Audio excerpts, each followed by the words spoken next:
বিসমিল্লাহির রহমানির রহিম।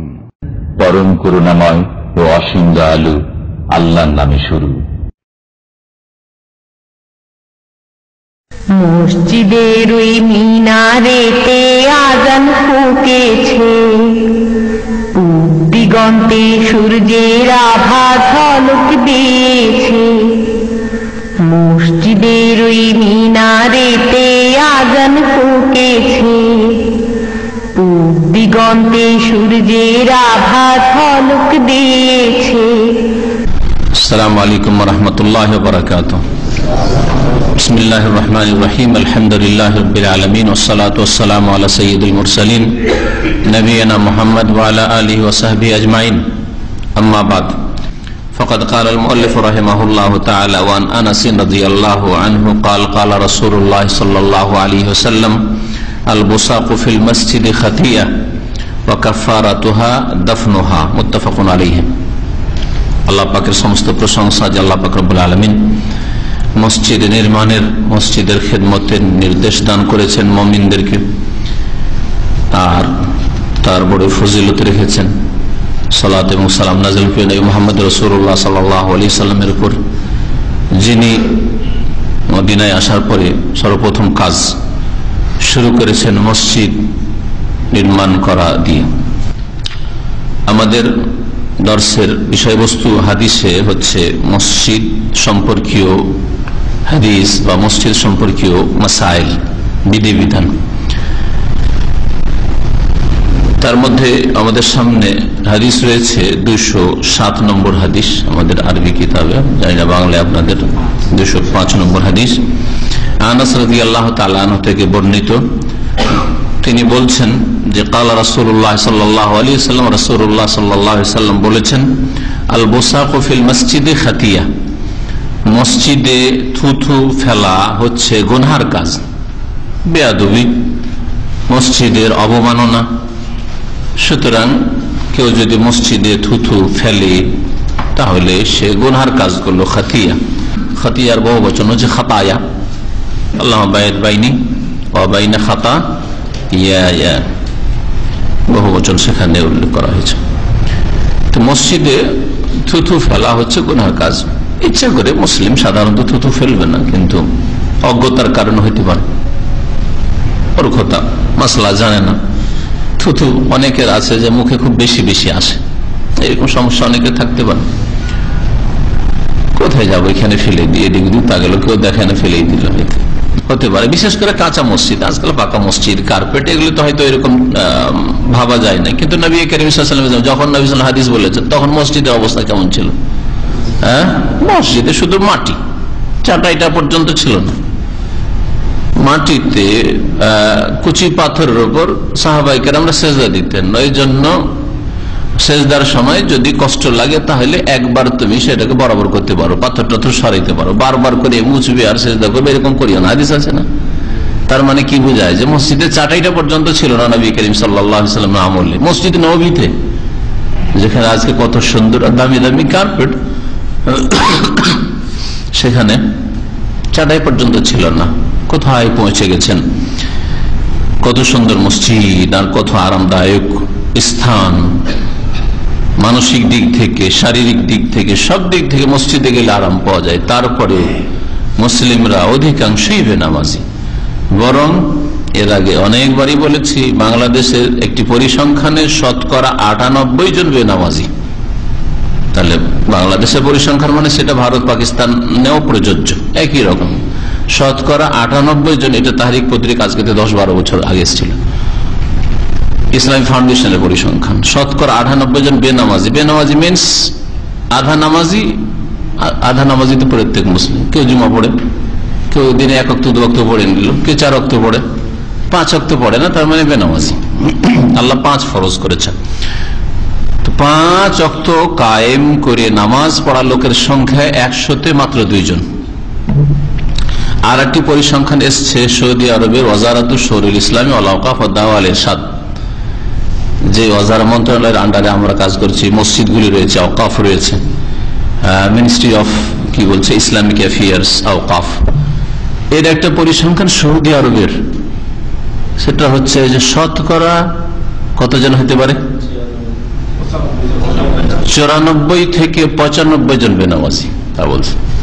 এটা পুরুষদের মধ্যে, মহিলাদের অবস্থা ভিতরে আছে, কারণ ওদের পরিসংখ্যানে ওদেরকে নিয়ে আসা হয়নি।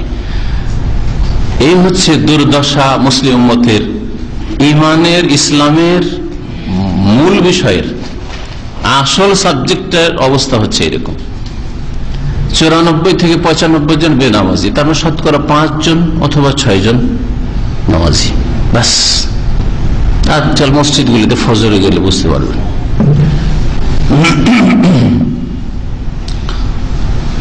সুবহানাল্লাহ, আল্লাহ পাক হিদায়াত করেন আমাদেরকে। আল্লাহ পাকের আযাব মুসলিমদের উপর এই জন্য আসলে। তো কি বলছিলাম? হ্যাঁ, কি বলতে কি নামাজির আর বেনামাজি কি মসজিদে থুতু ফেলা গোনা, তো ওর সম্পর্ক বেনামাজি আর নামাজের সাথে কি হলো? ওখানে কেন গেলাম? হ্যাঁ, এত আরামদায়ক, এখান থেকে এত আরামদায়ক এই মসজিদ, তারপরেও বেনামাজি এই হারে। আর যেই যুগে নামাজ পড়তে যাওয়াই মানে কষ্ট। হ্যাঁ, শুধু মানসিক দিক থেকে ইমানই শান্তি ছিল, বাকি শারীরিক দিক থেকে সেজদা করলে কষ্ট। রোদে গরমে সেজদা করা যায় না, তখন কাপড়টা রেখে দিত, কাপড়টা রেখে সেজদা করত। মাটি এত গরম হয়ে গেছে, কারণ উপরে শুধু খেজুর পাতা। তারপরেও শতকরা একটা না অর্ধেকও বেনামাজি ছিলেন না। সাহাবায়ে কেরামদের জামানায়, তাবেইনদের জামানায়, তাবেইনের জামানায়, এই স্বর্ণ যুগে শতকরা একটা বেনামাজি ছিল না মুসলিম সমাজ। তার মানে বেনামাজি আবার মুসলিম হয়, এটা কল্পনার বাইরে ছিল এই উম্মতের মুসলিম। আর তাহলে যেই উম্মতের প্রথম সারির মানুষরা কল্পনা করতে পারেনি যে মুসলিম বেনামাজি হতে পারে, আর সে উম্মতের আজকে দুর্দশা হচ্ছে যে শতকরা 98 জন বেনামাজি। মসজিদে থুথু ফেলা হচ্ছে গুনার কাজ। এই গুনার কাফারা কি? গুনার কাফারা হচ্ছে দফনুহা কাফারাতুহা। এর কাফারা হচ্ছে, কাফারা মানে কি? গুনাহ মোচন করার উপায়, এটাকে কাফারা বলে। বিভিন্ন গুনার ক্ষেত্রে বা ভুল ভ্রান্তির ক্ষেত্রে কাফারা আছে। যেমন কসমের শপথ যদি ভঙ্গ করেন, কসম করলেন ভবিষ্যতে এই কাজ করব না, আর তারপরে করতে হইল সেই কাজ, তাহলে তার কি আছে? ফাকাফারাতুহা ইতআমু 10 মাসাকিন মিন আওসাতি মা তুতিমুনা আহলিকুম আও কিসওয়াতুহুম আও তাহরিরু রাকাবা। হ্যাঁ, ফামান লা ইয়াজিদ ফাসিয়ামু 3 আইয়ামিন যালিকা কাফারাতু আইমানিকুম, কাফারাতু আইমানিকুম, তোমাদের কসমের কাফারা। তাহলে কাফারা মানে কোন একটা ভুল হয়েছে, অন্যায় হয়েছে, সেটার ঘাটতি পূরণ বা গুনার মোচনের জন্য যা করা হয়, গুনার কাফারা হয়ে যাবে। কানা কাফারাতাল লিমা মাজা, মানে গুনাহগুলি মোচন হয়ে যাবে, দূর হয়ে যাবে। তো এর কাফারা, এই যে গুনাহ করলে গুনার কাফারা হচ্ছে সেটাকে দাফন করে দেওয়া, মানে সেটাকে নিশ্চিহ্ন করে দেওয়া। সে মাটি দিয়ে হোক, ঘষা দিয়ে হোক, যেভাবে হোক না কেন, এটাকে নিশ্চিহ্ন করে দেওয়া, যাতে করে থুথু না পড়ে থাকে। এরকম বোসাক আরবিতে 3 রকম ভাবে বলা যায়। বোসাক সদ দিয়ে বলা যায়, যেমন হাদিসে এসছে। বোসাক সিন দিয়ে বলা যায় বোসাক, আর জা দিয়ে বোজাক, জা দিয়ে বোজাক। এই 3টারই অর্থ হচ্ছে থুথু।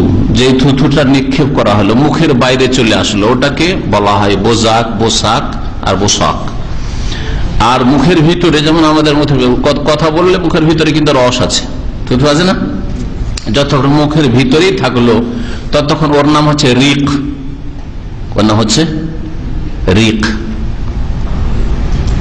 রিক থেকে হচ্ছে ওই যে রুকিয়া করা, রুকিয়া মানে এই যে ঝাড়ফুঁক, দম করা। দম করতে গিয়ে, হ্যাঁ, দম করতে গিয়ে নবী করিম সাল্লাল্লাহু আলাইহি ওয়াসাল্লাম সামান্য হালকা থুথু আসতো, ইয়াতফুলু তাফাল বলা হয় সেটাকে, হালকা থুথু আসা বেরিয়ে। কথা বলতে গিয়ে অনেকের মুখ থেকে বেরিয়ে আসে। তো রিক বলা যতক্ষণ ভিতরে, মুখের ভিতরে থাকে, আর যখন মুখের ভিতর থেকে বেরিয়ে চলে আসে তখন ওর নাম পাল্টে যায়। সুবহানাল্লাহ। আরবি ভাষা কত রিচ ভাষা। হ্যাঁ, আরবি ভাষাতে অনেকগুলি শব্দ আছে, যেই শব্দের প্রতি শব্দ আপনি বাংলা ইংরেজিতে খুঁজে পাবেন না, খুঁজে পাবেন আপনি। এত সমৃদ্ধ ভাষা।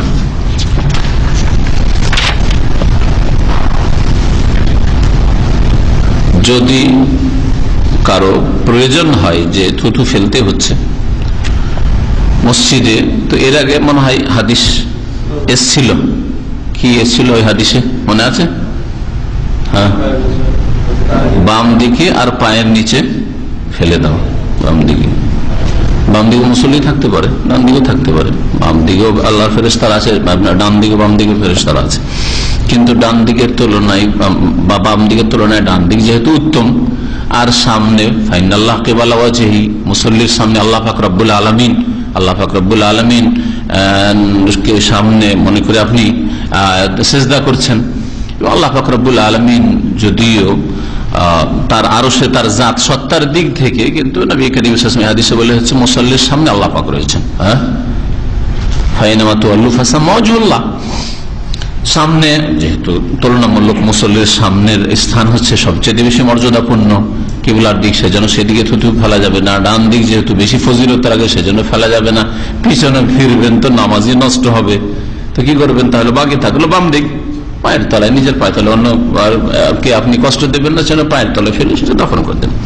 এই মর্মে বুখারী মুসলিম আরেকটি হাদিস, ফালিয়াবসুক আন ইয়াসারি তাহতা কাদমিহি, পায়ের নিচে বাম দিকে ফেলে দাও যদি ফেলতেই হয়। কিন্তু এমনিতে নয় যে, যেমন আজকাল ভারত, বাংলাদেশ, পাকিস্তানের লোকদের বিশেষ করে বদ অভ্যাস দেখি রাস্তাঘাটে। আমি অন্য দেশের লোকদের এই বদ অভ্যাসটা দেখি না। সেটা হচ্ছে রাস্তায় চলছে, চলতে চলতে রাস্তায় চলছে, আর এই শুক্রবারের ভিড়ে দুই দিকে লোকে লোকারণ্য, এইদিকে লোক ওইদিকে লোক যাচ্ছে আসছে। দেখেছেন আপনারা এই খারাপ দৃশ্যটা? এই দেশগুলির মানুষকে বেশি করতে দেখা যায়। আরে বাবা, আমিও তো ওই দেশে, আমার মুখে কেন ওইরকম? আমি তো জীবনে এটাকে অভদ্রতা মনে করি যে রাস্তায় চলবো আর থুথু ফেলবো। এটা রাস্তায় চলবো আর থুথু ফেলবো? আপনার থুতু যদি আপনি গিলেই নেন তো দোষটা গিয়েল। রাস্তায় ডানে বামে থুথু ফেলা আরবদেরকে সাধারণত দেখা যায় না, সাধারণত দেখা যায় না। সে কখনো হয়তো হইতে পারে ব্যতিক্রম। এই খারাপ অভ্যাসটা আমাদের দেশগুলির মানুষের আছে। সুতরাং এইগুলি বদ অভ্যাস, কারো গায়ে পড়তে পারে।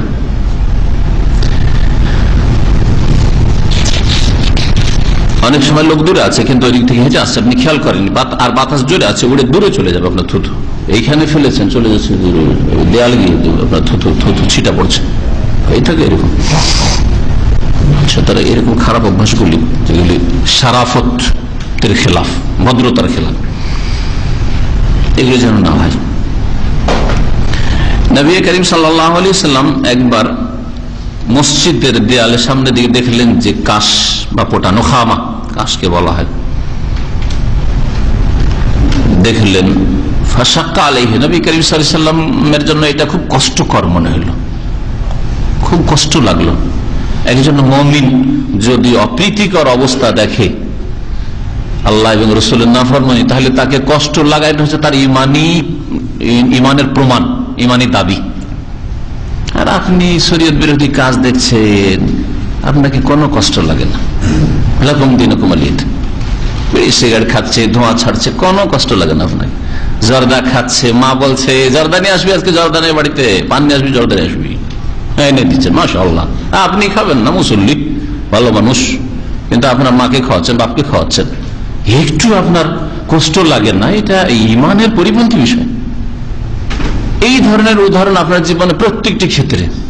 আপনার মা বোন বেহায়া বেপরদায় চলাফেরা করছে, আপনার বোন কলেজ ইউনিভার্সিটিতে সহশিক্ষায় একসাথে পড়াশোনা করছে, আপনার কোনো খারাপ লাগে না, কোনো ফ্যাক্টর নয় জানা।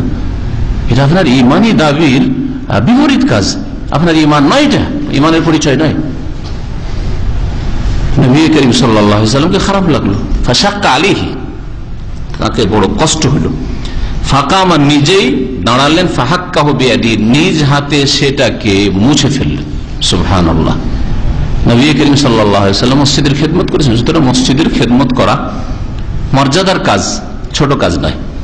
যদি নেকির আশা করে আর ইখলাসের সাথে খেদমত করে, আর যদি কেউ মনে করে যে আমার পেশা, আমার চাকরি, কোম্পানি মসজিদে আমাকে ডিউটি দিয়েছে তাই করছি, আর ধোঁকাবাজির শেষ নেই, মসজিদে অধিকাংশ মসজিদে সেজদা করা যায় না, সুবহানাল্লাহ, সেজদা করলে নাকি অ্যালার্জি শুরু হয়ে যায়। কেন? সুবহানাল্লাহ, কার্পেট সপ্তাহে একবার ক্লিন করে না, ধোঁকাবাজ, বাইরে শুধু ডিউটি করে বেড়ায়।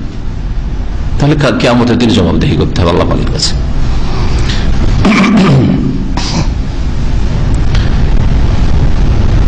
এই হাদিসটি বুখারী মুসলিমে রয়েছে। নাসাইতে আরেকটি হাদিস রয়েছে যে আরেকবার দেখলেন ফাগাযিবা হাত্তা ইহমাররা ওয়াজহু, রাসূলুল্লাহ সাল্লাল্লাহু আলাইহি ওয়াসাল্লাম অত্যন্ত রাগান্বিত হলেন, এরকম দেখে চেহারা মোবারক লাল হয়ে গেল। ফাকামাত ইমরাতুম মিনাল আনসার, তখন আনসারদের এক মহিলা নবী সাল্লাল্লাহু আলাইহি ওয়াসাল্লামের এইরকম অবস্থা দেখে যে নবী সাল্লাল্লাহু আলাইহি ওয়াসাল্লাম খুব অসন্তুষ্ট, মনক্ষুণ্ণ হলেন, এইরকম যে মসজিদের দেয়ালে থুথু বা পোটা ফেলা আছে, ফাহাক্কাথা, সেটাকে মুছে ফেললেন ওই মহিলা, ওয়া জাআলাত মাকানান নাহু খালুকান, আর ওই জায়গায় যেই জায়গায় থুথু বা কাসপোটা ফেলেছে সেই জায়গায় সুগন্ধি আতর দিয়ে দিলেন। খালুক এক ধরনের আতর দিয়ে দিলেন। ফাকাল সাল্লাল্লাহু আলাইহি ওয়াসাল্লাম, তখন নবী করিম সাল্লাল্লাহু আলাইহি ওয়াসাল্লাম বলেন, মা আহসানা হাযা, কত চমৎকার কাজ করলে তুমি, মা আহসানা হাযা, কত সুন্দর কাজ হলো এটা। তাহলে নবী সাল্লাল্লাহু আলাইহি ওয়াসাল্লাম প্রশংসা করেছেন এইসব লোকদের, যারা মসজিদে একটা খড়কুটো পড়ে আছে, একটা টিস্যু পড়ে আছে, এদিকে ময়লা আবর্জনা আছে, একটু উঠিয়ে ফেলে দিলেন, ভালো কাজ করলেন, কোন আইবের কথা না, বরং আপনি মা আহসানা হাযা, কত সুন্দর কাজ করলেন, নবী করিম সাল্লাল্লাহু আলাইহি ওয়াসাল্লাম বলেছেন।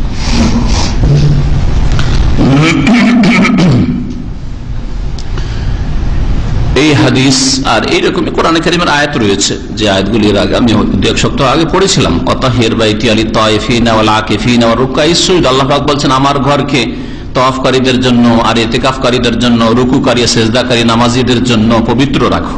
আল্লাহ বলছেন ফি বুয়ুতিন আযিনাল্লাহু আন তুরফা, আগের আয়াতে সূরা হজের, আর আয়াত ফি বুয়ুতিন আযিনাল্লাহু আন তুরফা সূরা নূরের আয়াত নম্বর 36। আল্লাহ বলছেন যে এমন ঘরগুলি যেগুলিকে আল্লাহ পাক রব্বুল সুউচ্চ করার নির্দেশ দান করেছেন, সুসজ্জিত করার, সুন্দর রাখার, পরিষ্কার পরিচ্ছন্ন রাখার, আন্তরফা মান সম্মান বাড়াবে, পরিষ্কার পরিচ্ছন্ন রাখবে, খেদমত করবে, তুরফা মানে হচ্ছে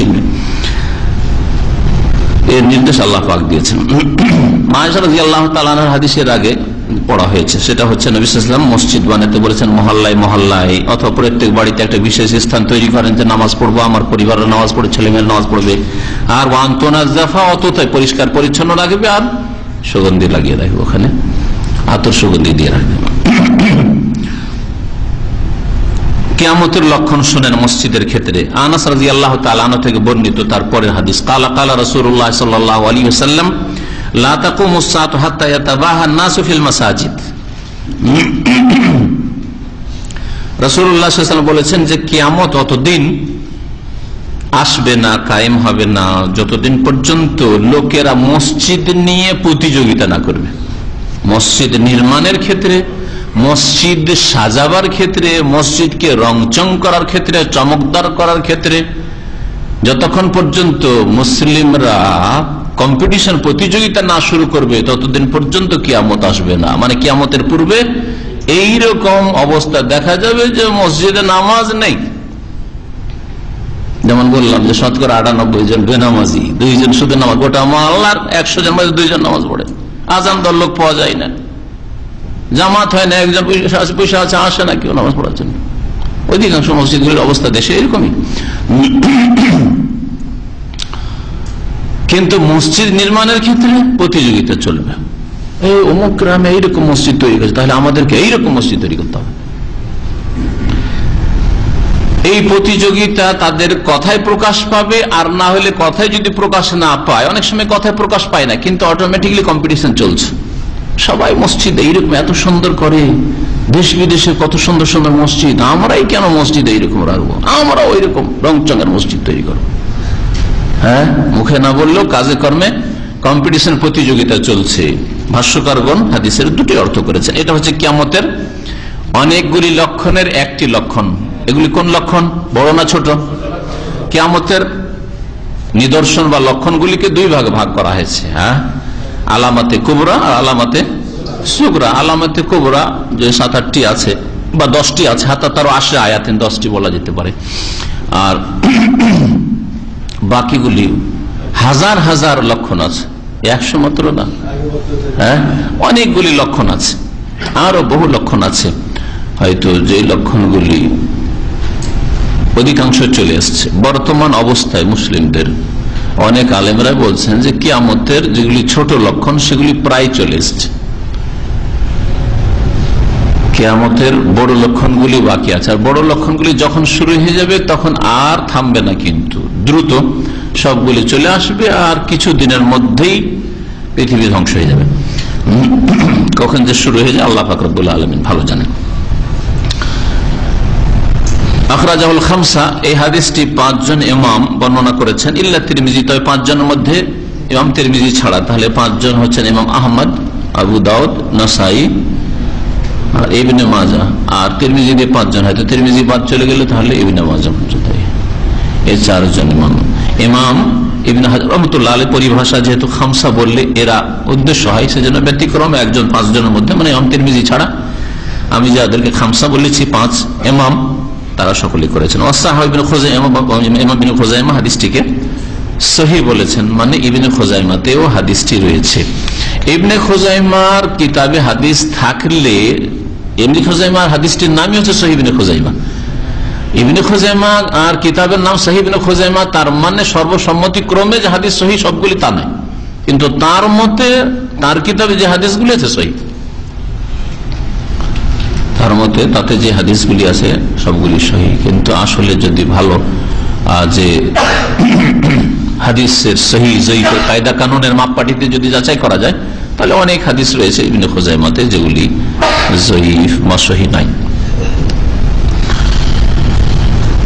এই হাদিসটি সহিহ। ইমাম সয়ুতিও জামে সগীরে সহিহ বলেছেন।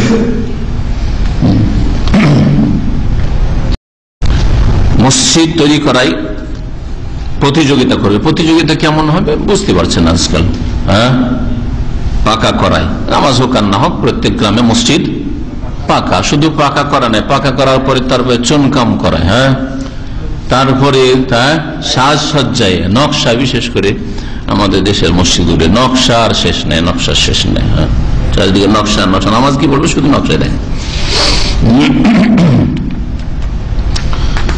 তাহলে এটা কি কোনো ভালো কাজ? হ্যাঁ, মসজিদকে বেশি সৌন্দর্যময় করা, মসজিদে ব্যাপক হারে টাকা ঢেলে দেওয়া, এই অপচয়ের অন্তর্ভুক্ত। আর অপচয় করা ভালো কাজ নয়, অপচয় করা ভালো কাজ নয়। তবে এতটুকু বলা যেতে পারে যে গ্রামের সাধারণ মানুষের, মানে মধ্যম শ্রেণীর মানুষের বাড়ি ঘর যেমন আছে তার চাইতে নিচু মানের মসজিদ না হয়। মসজিদের সাথে ভালোবাসা, আল্লাহ পাক রব্বুল আলামিন ঘরের সাথে ভালোবাসার দাবি হচ্ছে যে আপনার বাড়িটা যেমন, তার চাইতে একটু ভালো করে মসজিদটা করেন। এর মানে এই নয় যে ওই আপনি খড়েরই মসজিদ রেখে দেন, এখনো মাটির দেয়ালের মসজিদ রেখে দেন, অথচ গ্রামের সবগুলি বাড়ি পাকা হয়ে গেছে। পাকা মসজিদ হওয়াটা আপত্তিকর না, কিন্তু মসজিদকে সাজসজ্জিত করা, মসজিদ সাজানো আর চুনকামি, এত পয়সা খরচ করা আর ওর নকশা এত খরচ করা, যে পয়সাগুলি গরিব মিসকিনদের সমস্যার সমাধানে দিলে অনেক ফায়দা হইত, এসব না করে এই পয়সাগুলি যদি দ্বীন ইসলামের প্রচারে, সহি আকীদার প্রচারে খরচ করা হতো তো অনেক ফায়দা হইত। এর দ্বারা বোঝা যায় যে মানুষ, এই হাদিস দ্বারা বোঝা যায় যে মানুষ সৎ উদ্দেশ্যে কোনো কাজ করলেই যে তাতে সওয়াব হবে, নেকি হবে জরুরি নাই, বা জায়েজ হবে জরুরি নাই, তাই না? মসজিদের যে খেদমত করায় যে আজকাল বাড়াবাড়ি, আর মসজিদকে সাজানোতে যে প্রতিযোগিতা, এটা কিন্তু কোনো খারাপ নিয়তে করে না। মসজিদে খরচ করবো না তো করবো কোথায়, মসজিদকে এইরকম করবো, এইরকম করবো, নিয়তটা তো ভালো কিন্তু কাজটা ভালো নাই। তাহলে এর দ্বারা একটা কায়দা, শরীয়তের নীতিমালা জানা যায় যে নিয়তটা ভালো থাকলেই যে কাজটা ভালো হবে আর ওর উপর নেকি পাবেন আর ওটা জায়েজ হয়ে যাবে, না, মোটেই নয়। সেটা শরীয়ত সম্মত হইতে হবে। নিয়ত ভালো হওয়ার সাথে সাথে কি হইতে হবে, কোরআন হাদিস মোতাবেক কাজটা হইতে হবে, তাহলে তার উপর নেকি পাওয়া যাবে, সওয়াবের কাজ হবে। এই মর্মেই তো আল্লাহ পাক রব্বুল আলামিন বলেছেন সূরাতুল কাহফে, কুল হাল নুনাব্বিউকুম বিল আখসারিনা আমালা। আর এটা বিদআতের ক্ষেত্রে প্রযোজ্য। যতগুলি বিদআত করা সবগুলি কিন্তু সৎ নিয়ত নেই, ইস্তেহসান, ভালো মনে করে। কখনো মন্দ নিয়ত নিয়ে কোন বিদআত শুরু করা হয়নি। ঈদে মিলাদুন নবী ভালো নিয়তে শুরু করা হয়েছে, শবে বরাত হালুয়া রুটি ভালো নিয়ে দিয়ে শুরু করা হয়েছে, নাওয়াই তো পড়া, আরে ওইটা পড়িয়ে নিলাম, তাহলে অন্তরে বসে গেল যে হ্যাঁ এইটা নামাজ পড়ছি, ভালো নিয়ে তো শুরু করা হয়েছে। বুঝতে পারছেন না? যতগুলি বিদাত দেখবেন আপনি, যত কথার বিদাত হোক, কাজের বিদাত হোক, কবর পাকা করা, কবরে চাদর চড়ানো, কবরে ফুল দেওয়া, নানা শ্রদ্ধা করা প্রয়োজন। তিনি যখন বেঁচেছেন কত শ্রদ্ধা ইহতেরাম করতেন, ইন্তেকাল করেছেন, এটা চাদর চড়াবে না? আরে এরা আল্লাহর নেক বান্দা ছিল, উলিয়া উলিয়া ছিল, এদের ইহতেরাম সম্মান করা আমাদের দায়িত্ব, এটা ধর্মীয় দায়িত্ব। এই সব রাস্তা দিয়ে শয়তান ঢুকেছে শিরক বিদআতে লিপ্ত করার জন্য, গোমরাহ করার জন্য। এটা যথেষ্ট নাই কোনো কাজের ভালো হওয়ার জন্য, বরং তার সাথে সাথে কোরআন এবং হাদিস সম্মত নবী করিম সাল্লাল্লাহু আলাইহি ওয়াসাল্লামের নির্দেশ মোতাবেক কাজটা হইতে হবে। আপনি একটা কাজকে ভালো মনে করলেই যে ভালো হয়ে যাবে তা জরুরি নয়। কোরআন হাদিসের মাপকাঠিতে সেটা ভালো কিনা, আপনার নিয়ত শুধু সৎ হলেই আপনি সওয়াব পাবেন না। মহান আল্লাহ ইরশাদ করছেন, কুল হাল নুনাব্বিউকুম বিল আখসারিন আমালা, হে নবী তুমি জানিয়ে দাও মানুষকে যে তোমাদেরকে বলে দেব কি ওই সব লোকদের সম্পর্কে যারা আমলের ক্ষেত্রে বড়ই ক্ষতিগ্রস্ত, কর্মজীবনে কাজ করেও বড় ক্ষতিগ্রস্ত। কাজ করেছে, মসজিদের খেদমত করেছে, বহু টাকা খরচ করেছে, মিলিয়ন আর বিলিয়ন, কিন্তু তারা ক্ষতিগ্রস্ত। মেহনত পরিশ্রম করেছে ইবাদত বন্দেগীতে, কিন্তু বিদাতি ইবাদত করেছে, তারা বড়ই ক্ষতিগ্রস্ত। আল্লাযীনা দাল্লা সাইয়ুহুম ফিল হায়াতিদ দুনিয়া, পার্থিব জগতে যাদের মেহনত ভ্রান্ত পথে হয়েছে, তাদের মেহনত দাল্লা সঠিক রাস্তার উপর হয়নি, সিরাতে মুস্তাকিমের উপর হয়নি, মানে দাল্লা আনিস সিরাতিল মুস্তাকিম, কোরআন সুন্নাহর উপর প্রতিষ্ঠিত ছিল না, তাদের কাজগুলি এদিক সেদিক হয়ে গেছে। কোরআন হাদিসের নাই যদিও, নবী করেননি যদিও, খোলাফা রাশেদিন যদিও করেননি, কিন্তু কাজটা কি মন্দ? কাজটা কি মন্দ? যদিও পরে শুরু হয়েছে, কিন্তু বিদআতে হাসানা, নতুন হইল হাসানা তো ভালো তো, তাই না? এইভাবে বিদআতে হাসানা ছড়িয়েছে। পার্থিব জগতে যাদের মেহনত পরিশ্রম হয়েছে ভ্রান্ত পথে, ওয়াহুম ইয়াহসাবুন, কিন্তু তাদের ধারণা ছিল আন্নাহুম ইউহসিনুনা সুন্নাহ, যে তারা ভালোই কাজ করছে, ইউহসিনুনা ভালোই কাজ করছে, মসজিদকে সাজাচ্ছে, ভালো কাজ করছে। এই জন্য ভাষ্যকার বলছেন দাল্লা জাহিরুল হাদিস, এই হাদিসের বাহ্যিক অর্থ প্রমাণ করে যে আলা তাহরিম যাখরাফাত ওয়া তাজওয়ীক ফিল মাসাজিদ, মসজিদকে সাজসজ্জিত করা, মসজিদকে একেবারে কি বলা মার্বেল দিয়ে আর আরো কত রকমের যে দামি দামি পাথর, কত কি দিয়ে সাজানো আর খরচ, এসব করা এগুলি হারাম। লিআন্নাহু মিন আমালিল ইয়াহুদ ওয়ান নাসারা, কারণ এইভাবে ইবাদত খানাকে, ইবাদতের স্থানকে সাজানো ইহুদি খ্রিস্টানদের কাজ, ওয়াতাশাব্বু বিহিম মুহাররাম, আর ইহুদি খ্রিস্টানদের অনুকরণ করা হচ্ছে, সাদৃশ্যতা হচ্ছে হারাম। ফামান তাশাব্বাহা বিকওমিন ফাহুয়া মিনহুম, কারণ নবী সাল্লাল্লাহু আলাইহি ওয়াসাল্লামের হাদিস তিরমিজির যে ব্যক্তি বিজাতির সাদৃশ্যতা অবলম্বন করবে সে তাদের দলভুক্ত হবে। যাখরাফাতুল মাসাজিদ লাইসাত মিনাস সুন্নাহ, ভাষ্যকার আরো বলছেন যে মসজিদকে এত সাজসজ্জিত করা এটা সুন্নত নয়, বাল মিনাল বিদআ, বরং বিদআত। মসজিদ সাজাতে গিয়ে প্রচুর পরিমাণে খরচ করা এটা সুন্নত নয়, বিদআত। এই জন্য অমুক দেশে এত সুন্দর মসজিদ আছে, এটা কোনো প্রশংসার বিষয় নয়। প্রশংসার বিষয় হচ্ছে অমুক দেশের মসজিদে জায়গা হয় না, বাইরে নামাজ পড়ে লোকেরা, জুমার দিন না ওয়াক্তিয়া নামাজ, এটা হচ্ছে প্রশংসার বিষয়। আজকাল প্রশংসা হয় এই এত বড় দাম্মামের বিশাল মসজিদ জামে খাতুমুল হারমাইন, জুমার দিনে জায়গা হয় না, রাস্তাঘাটে নামাজ হয়, বাইতুল মুকাররমে রাস্তাঘাটে নামাজ হয়, এই জুমার নামাজে ভিড় হয়, এটা প্রশংসার বিষয় নয়।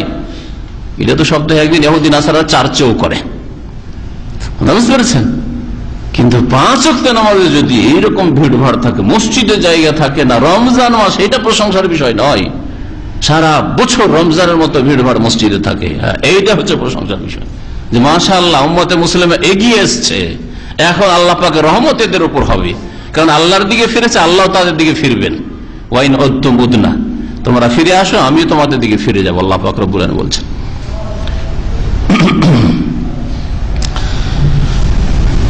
তাহলে মসজিদকে এত সাজানো আর এতে অপচয় করে, এগুলি হচ্ছে বিদাত। বিদাত মানে নবী সাল্লাল্লাহু আলাইহি ওয়াসাল্লাম করেননি, খোলাফা রাশিদিনরা করেননি। উমর রাদিয়াল্লাহু তাআলা, উসমান রাদিয়াল্লাহু তাআলা মসজিদে নববী বাড়িয়েছেন, কিন্তু সাজাননি, তারা সাজসজ্জিত করেননি। যেমন ভাবে নবী সাল্লাল্লাহু আলাইহি ওয়াসাল্লাম জামানায় নির্মাণ হয়েছিল ওই রকমই, কিন্তু হ্যাঁ মুসল্লির জায়গা হচ্ছে না, সেজন্য বড় করেছে। আলা মা ফিহি মিনাল ইসরাফ, কারণ এতে অপচয় রয়েছে, অপব্যয় রয়েছে। ফি নাফকা ওয়া মুহাররাম, আর অপচয় করা হারাম কাজ। আর তার সাথে সাথে নাজায়েজ হওয়ার আরেকটি কারণ হচ্ছে মা ফি যালিকা মিন ইশগালিল কুলুব, যখন সাজসজ্জিত মসজিদে মুসল্লি নামাজ কি পড়বে, তা শুধু তাকাইতেই থাকবে। আরে বাপরে বাপ, যেদিকে তাকাই দেখতে পাই নিজেকে, নিচের দিকেও দেখতে পাই, ওপর দিকেও নিজেকে দেখা যায়, দেয়ালের দিকেও দেখা যায়, সব দিকে মনে হয় গ্লাস আর গ্লাস হয়ে আছে, নামাজ আর কি পড়বে। এটা আসলে মুসল্লি খুশুই থাকে না। তাহলে ওয়াইহাবিল খুশু, আর এতে খুশু শেষ হয়ে যায়। আল্লাযী হুয়া রুহুল ইবাদা, যেটা হচ্ছে ইবাদতের আসলে রূহ, ইবাদতের রূহ হচ্ছে আসলে খুশু। আপনার নামাজে যদি বিনয়ী না হন, আপনি একাগ্রতা না থাকে, তাহলে যেন আত্মাবিহীন আপনার বডিটা পড়ে আছে, মৃতদেহ, মৃতদেহের কোনো মূল্য নেই।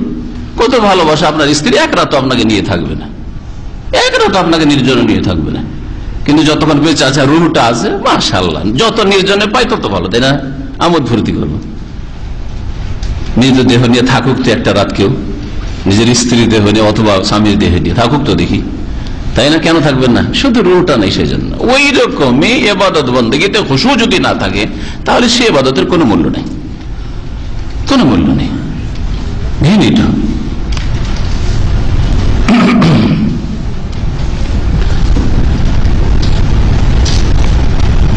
যেটা বলছেন যে উমর রাদিয়াল্লাহু তাআলা আনহুর জামানায় যখন মসজিদ বানানো হইল, তখনও ওই কাঠ দিয়ে আর ওই খেজুরের ডাল দিয়ে, খেজুর পাতা দিয়ে বানানো হইল।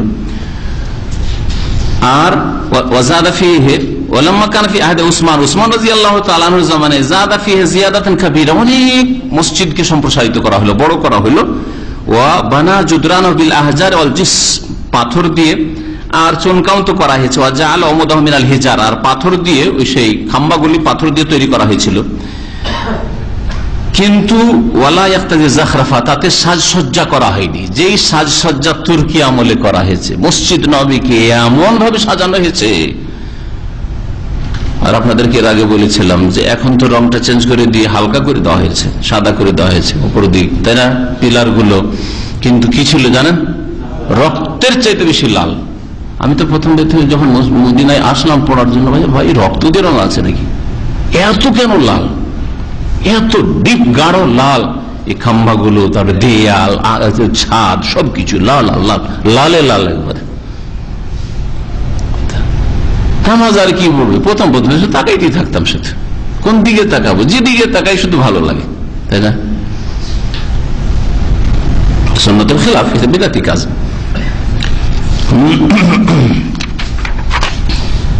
وعن انس رضي الله عنه قال قال رسول الله صلى الله عليه وسلم اورزت علي اجور امتي। আনাস রাদিয়াল্লাহু তাআলা আনহু থেকে বর্ণিত এই হাদিসও তিনি বলছেন যে রাসূলুল্লাহ সাল্লাল্লাহু আলাইহি ওয়াসাল্লাম বলেছেন যে ওরেজাত আলিয়া উজুর উম্মতি, আমার উম্মতের নেকিগুলি আমার সামনে পেশ করা হইল। কখন পেশ করা হয়েছিল? মেরাজে। নবী করিম সাল্লাল্লাহু, হ্যাঁ হাদিস থেকে গেছে, আচ্ছা হ্যাঁ ঠিকই 209 নম্বর হাদিস রয়েছে।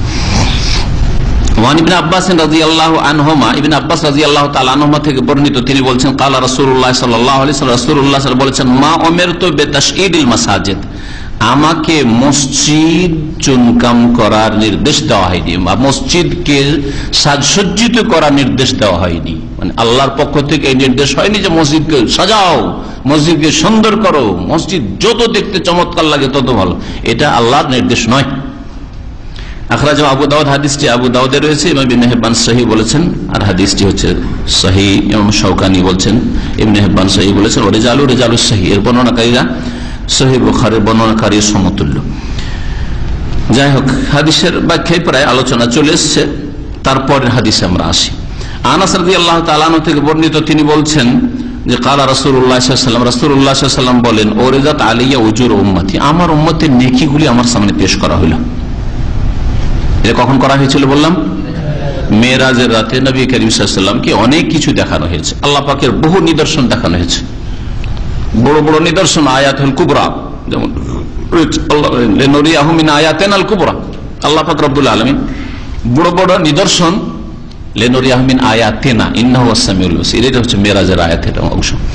আর আগে তো অন্য জায়গার আয়াত। আল্লাহ পাক কি বলেন? সুবহানাল্লাযী আসরা বিআবদিহি লাইলাম মিনাল মাসজিদিল হারাম ইলাল মাসজিদিল আকসা আল্লাযী বারাকনা হাওলাহু লিনুরিয়াহু মিন আয়াতিনা। তাকে কেন ইসরাই নৈশ ভ্রমণে নিয়ে গেছিলাম, যাতে করে তাকে আমার নিদর্শন সমূহ দেখায়। যেসব দেখিয়েছিলেন তার মধ্যে আমল দেখিয়েছিলেন উম্মতের। উম্মত মানে যারা ইসলাম গ্রহণ করেছে, যারা আসল উম্মত, মানে উম্মতে ইজাবা, যারা নবী সাল্লাল্লাহু আলাইহি ওয়াসাল্লামের দাওয়াতে সাড়া দিয়েছেন। উম্মতকে দুই ভাগে ভাগ করা হয়েছে। আর আরেক উম্মত হচ্ছে যাদের জন্য নবী সাল্লাল্লাহু আলাইহি ওয়াসাল্লাম রাসূল করে প্রেরিত হয়েছেন, মানে সমস্ত মানুষ। অমুসলিমরাও এই অর্থে নবী করিম সাল্লাল্লাহু আলাইহি ওয়াসাল্লামের উম্মত, কিন্তু তারা এই দাওয়াতে সাড়া দেয়নি, কবুল করেনি। উম্মতের দাওয়াত, তাদের জন্য নবীর দাওয়াত রয়েছে কিয়ামত পর্যন্ত। নবীর আহ্বান তাদের জন্য, হ্যাঁ, নবীর যে নিয়ে আসা বিধান তাদের জন্য রয়েছে। উম্মতের দাওয়াত, তাদের আমল পেশ করা হয়নি, তাদের আমলের তো ভিত নেই, ভিতহীন। যদি কোনো ভালো কাজও করে, ঈমান নেই, কুফরি, শিরক, সুতরাং কোনো আমল কবুল হয় না আল্লাহ পাকের কাছে। যা দেওয়ার আল্লাহ দুনিয়াতে দিয়ে বিদায় করে দিচ্ছেন। যা তুই কিছু করছিস, কল্যাণমূলক কাজ করছিস, যা দুনিয়াতে কিছু নিয়ে নে। এটা হচ্ছে কাফের, যারা শিরকের অবস্থায়, কুফর অবস্থায় রয়েছে, ভালো কাজ করে তাদের অবস্থা। মুমিন ব্যক্তি ঈমান যদি ঠিক থাকে, শিরক মুক্ত থাকে, তবে আল্লাহ পাক রব্বুল দুনিয়াতেও দেবেন, আখিরাতেও দেবেন। তো এই উম্মতের আমলগুলি, নেক আমলগুলি পেশ করা হলো নবী করিম সাল্লাল্লাহু আলাইহি সাল্লামের সামনে। হাত্তাল কাজা, এমনকি খড়কুটো, কাজা বলা হয় খড় কুটো, ছোট ছোট ছোট ক্ষুদ্র ক্ষুদ্র যেগুলি জিনিস, এগুলি মানুষের চোখে পড়ে যায়, পানিতে পড়ে একটা খড়কুটো ভাসছে, দেখছেন খড়কুটো। এগুলি ইউখরিজুহা রাজুল মিনাল মসজিদ, মসজিদে যদি দেখে কোনো মানুষ, আর সেটাকে যদি বের করে ফেলে মসজিদ থেকে পরিষ্কার করার জন্য, বা মসজিদে সাফ করে ফেলে, ওইটাও যে নেকি, এই নেকিটাও নবী করিম সাল্লাল্লাহু আলাইহি ওয়াসাল্লাম উম্মতের মেরাজের রাতে গিয়ে আল্লাহ পাকের কাছে দেখতে পেলেন। আল্লাহ পাক পেশ করলেন যে তোমার উম্মতের কিছু লোকেরা এই ধরনের নেকিগুলি করে থাকে। তাহলে এইরকম সাধারণ একটা ভালো আমলের নেকি নবী করিম সাল্লাল্লাহু আলাইহি ওয়াসাল্লামের সামনে পেশ করা হয়েছে। তাহলে এর চাইতে বড় বড় যেগুলি আমল, ফরজ কাজ, ওয়াজিব কাজ, সুন্নত কাজ, ইবাদত বন্দেগীর কাজ, আখলাকের কাজ, চরিত্র, তাহলে বহু নেকি নবী করিম সাল্লাল্লাহু আলাইহি ওয়াসাল্লামের সামনে পেশ করা হয়েছে। কেমন করে পেশ করা হয়েছে? এত অল্প সময়ে এসবের ধরন, অবস্থা জানার কোনো ক্ষমতা আমাদের দেওয়া হয়নি। এক কথায় এই যে গায়েব অদৃশ্যের বিষয় কেমন করে পেশ করা হয়েছে আল্লাহ পাক ভালো জানেন, এবং রাসূলুল্লাহ সাল্লাল্লাহু আলাইহি ওয়াসাল্লাম জানেন। তারপরে আবু দাউদ, হাদিসটি আবু দাউদে রয়েছে, তিরমিজিতে রয়েছে। ওয়াস্তাগরাবাহু, ইমাম তিরমিজি হাদিসটাকে গরীব বলেছেন। ওয়াসাহু ইবনে খুজাইমা সহিহ বলেছেন। হাদিসটা গরীব, যদি শুধু গরীব বলে ইমাম তিরমিজি, তাহলে তার উদ্দেশ্য হয় যঈফ বলা। গরীবের খাস টার্ম আছে ইমাম তিরমিজির। শুধু যদি গরীব বলেন, তার মানে তিনি বলতে চাইছেন যে হাদিসটা হচ্ছে যঈফ। কিন্তু হাসানুন গরীবুন যদি বলেন, তখন তার অর্থ পাল্টিয়ে যায়। অনেকে এগুলো বুঝে না, ভাবে যে দুই গরীব একই গরীব। হ্যাঁ, আমাদের বাংলা গরীব কি, গরীব মানুষ মানে দরিদ্র মানুষ, তাই না? আর আরবিতে গরীব আবার আলাদা অর্থে। আরবিতে গরীব মানুষ মানে, গরীব মানে হচ্ছে আগন্তুক ব্যক্তি, অচেনা ব্যক্তি। আপনি নতুন হঠাৎ করে কোন শহরে গিয়ে নেমেছেন, কেউ চেনে না আপনাকে, তা আপনি গরীব। যেমন হাদিসে কোন ফিদ দুনিয়া কান্নাকা গরীব, দুনিয়া এমন ভাবে জীবনযাপন করে যেন তুমি অপরিচিত ব্যক্তি, কেউ তোমাকে চেনে না, কিছুক্ষণের জন্য এসছো, কখন যে তোমাকে এখান থেকে হঠাৎ করে যেতে হয়, গরীব তুমি। অথবা আবেরু সাবিল, পথিক মুসাফির মানুষ, এখানে থাকার জন্য আসেনি, সুতরাং প্রস্তুতি নাও, যেতে হবে আবার। হাসানুন গরীব মানে হচ্ছে হাসান লিজাতিহি। এমন তিনি যদি হাসান গরীব বলেন, তাহলে তার বিশেষ অর্থ হয়ে থাকে মানে হাসান লিজাতিহি। এটা একটাই সনদ আছে, আর সেটা হচ্ছে হাসান মানে আমলযোগ্য। হাদিসটা দুর্বল, অন্যান্য ওলামারা যারা বলেছেন তারা বলছেন হাদিসটা দুর্বল, তবে লাকিন লাহু শাওয়াহিদ, এর বেশ কিছু সমর্থনমূলক হাদিস রয়েছে। হাদিস যদি হালকা দুর্বল থাকে আর বেশ কিছু সমর্থন থাকে, তাহলে সেই হাদিসটা হাসান লে গায়রি কমপক্ষ হয়ে যায়, আমলের যোগ্য হয়ে যায়।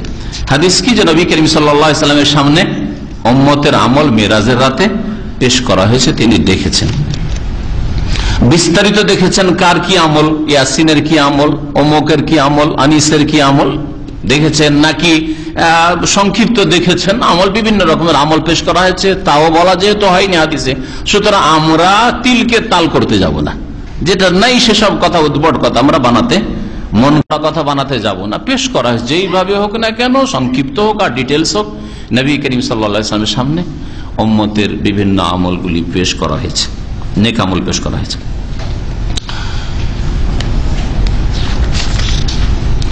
এই হাদিসের সম্পর্ক মসজিদের সাথে, তাই না?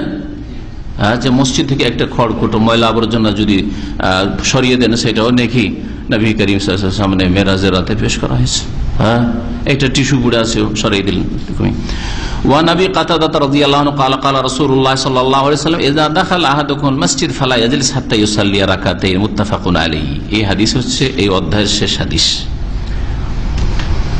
আবু কাতাদা রাদিয়াল্লাহু তাআলা আনহু থেকে বর্ণিত, তিনি বলছেন যে রাসূলুল্লাহ সাল্লাল্লাহু আলাইহি ওয়াসাল্লাম বলেছেন, ইযা দাখালা আহাদুকুমুল মাসজিদা, তোমাদের যে কোনো ব্যক্তি যখন মসজিদে প্রবেশ করবে, যখন মসজিদে প্রবেশ করবে, ভালো করে শুনে রাখেন, যখন যে কোনো সময়, তাই না, ইজা যে কোনো সময় প্রবেশ করবে, ফালা ইয়াজলিস, বসবে না, ফালা ইয়াজলিস, বসবে না, হাদিসের ভাষা শুনেন, হাত্তা ইউসাল্লি রাকাতান, যতক্ষণ পর্যন্ত 2 রাকাত সালাত না আদায় করে নেবে, নামাজ না পড়ে নেবে, 2 রাকাত নামাজ না পড়া পর্যন্ত ফালা ইয়াজলিস, বসবে না, বসা নিষেধ। হাদিস কোথায়? যেমন তেমন নাই, মুত্তাফাকুন আলাইহি, বুখারীতেও রয়েছে আর মুসলিমে রয়েছে, সহিহ বুখারী সহিহ মুসলিম দুটোতেই রয়েছে। তাহলে মসজিদে নামাজ না পড়ে বসে যাওয়া মসজিদের আদবের খেলাফ, আপনি বেয়াদবি করলেন মসজিদের সাথে, মসজিদের হক আদায় করলেন না। মসজিদ সালামি এটাকে বলা হয়, তাহিয়াতুল মসজিদ, এর নাম ফিকহের ভাষায়, একে কি বলা হয়, এটা ফিকার কিতাবের ভাষা, এটা হাদিসে তাহিয়াতুল মসজিদ নাই। তাহিয়া মানে হচ্ছে সালাম, তাহিয়া মানে হচ্ছে সালাম বিনিময় করা। তাহলে মসজিদের হক হচ্ছে যে মসজিদে গেলে সালাম দেবেন। একটা মুসলিমের হক হচ্ছে মুসলিমের সাথে সাক্ষাৎ হচ্ছে সালাম আলাইকুম, কেমন আছে, কমপক্ষে তার উপরে যদি করেন মুসাফা করেন তো ভালো কথা, সালাম আলাইকুম। মসজিদে কি করবেন? মসজিদে গিয়ে 2 রাকাত নামাজ পড়বেন, তাহলে মসজিদ সালামি পেশ করলেন আপনি। তাহিয়াতুল মসজিদ মানে মসজিদ সালামি নামাজ। একে দখুলুল মসজিদ বলবেন না, এটা দেশি ভাষা, এটা হচ্ছে দেশি ভাষা, সুন্নতি ভাষা, বা কমপক্ষে ফিকির কিতাব, হানাফি, শাফি, মালিক, হাম্বলি সব কি ফিকির কিতাবে তাহিয়াতুল মসজিদ শব্দটি এসছে। তো এই ফিকির ভাষাটা উলামায়ে কেরাম যেটা ব্যবহার করে সেটা বলবেন, কিন্তু আমার দেশের মানুষকে শিখানো যাবে না দখুলুল মসজিদ। অথচ দখুল মানে বুঝে না, তাহিয়া মানে বুঝে না। দখুল মানে কি? প্রবেশ করা। ওই যে লোক বলছে বুঝে, বাঙালি উর্দু ভাষী বুঝে না, তো দখুল বলবে, ওই মন গড়াটা বলবে, কিন্তু তাহিয়াতুল মসজিদ বলবেন। আপনি সুন্নতি টার্মগুলি ব্যবহার করার চেষ্টা করেন। তাহিয়াতুল মসজিদ না পড়ে বসবে না, নিষেধ করা হয়েছে। তাহলে বাহ্যিক হাদিস প্রমাণ করে যে বসা যখন যাবে না নিষেধ করেছেন, তার মানে ওয়াজিব। এটা একটি মত ইমাম আহমদ রহমতুল্লাহ আলাইহি। ইমাম আহমদ বলছেন যে মসজিদে ঢুকে বসার আগে 2 রাকাত নামাজ পড়ে বসা ওয়াজিব। যদি ফরজ নামাজের সময় থাকার শুরু হয়ে গেছে তো ওইটাই আপনার ফরজ হইল তাহিয়াতুল মসজিদ, এক গুলিতে 2 শিকার হয়ে গেল, অসুবিধা নেই। কিন্তু না, এখন নামাজ শুরু হয়নি, তাহলে গিয়ে আপনি বসবেন না, নামাজ পড়েন তারপর বসেন। আর অধিকাংশ আইম্মায়ে কেরাম, বাকিরা সবাই, আবু হানিফা, শাফি, মালিক, সবার কাছে, তাদের কাছে এটা হচ্ছে সুন্নাতে মুআক্কাদা, মানে এমন সুন্নাত যার তাগিদ রয়েছে। নবী বলছেন সাল্লাল্লাহু আলাইহি ওয়াসাল্লাম, ফালা ইয়াজলিস, বসো না, হাত্তা ইউসাল্লি রাকাতান, যতক্ষণ পর্যন্ত 2 রাকাত নামাজ পড়ে নেবে। তারপরেও আমাদের দেশের ভাইয়েরা কি করে? বিরোধিতা করতে হবে। এমন না যে পড়ে বসবে। জুমার দিনে আমি ছোটকাল দেখতাম তাদের মসজিদগুলিতে বিরোধিতা 1 মিনিটের জন্য হলে করবে, প্রথমে গিয়ে বসবে শ্বাস নেওয়ার জন্য, বসে আবার উঠিয়ে তখন সুন্নত শুরু করবে। এমন সুন্নত শুরু করছে যেই সুন্নতটার কোনো হদিসই পাওয়া যায় না হাদিসে। কি সুন্নাত? কাবলাল জুমা পড়তে হবে। কত? 4 রাকাত। একটা হাদিস দেখান তো দেখি, একটা হাদিস চাই জয়ীফি। চলো জয়ীফ বললাম যে 4 রাকাতে জুমার আগে পড়বেন, একটি হাদিস, দুর্বল হাদিসও চাই, নাই। কি আছে? যুক্তি। জুমাটা যেহেতু জোহরের বিকল্প, জোহরের আগে যেহেতু 4 রাকাত সুন্নাত, তাই এখানেও লাগিয়ে দিলাম 4। এবাদতে এসব যুক্তি চলে না। এবাদতে কোরআন এবং হাদিস চলে, দলিল চলে। এবাদত যুক্তি বল, এবাদত লা তুকাস, এবাদতে কিয়াস অচল, এবাদতে কিয়াস অচল। বুঝতে পারছেন?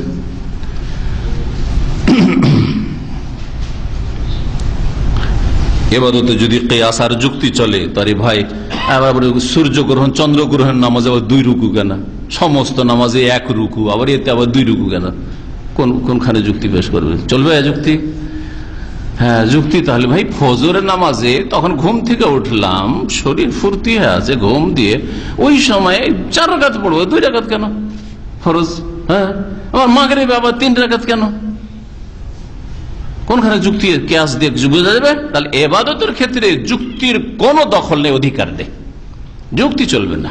যেইভাবে আল্লাহ পাক বলেছেন, তার রাসূল সাল্লাল্লাহু আলাইহি ওয়াসাল্লাম বলেছেন, সেগুলি হচ্ছে ওহী, কোরআন হাদিস ওহী, সেই মোতাবেক আপনাকে আদায় করতে হবে।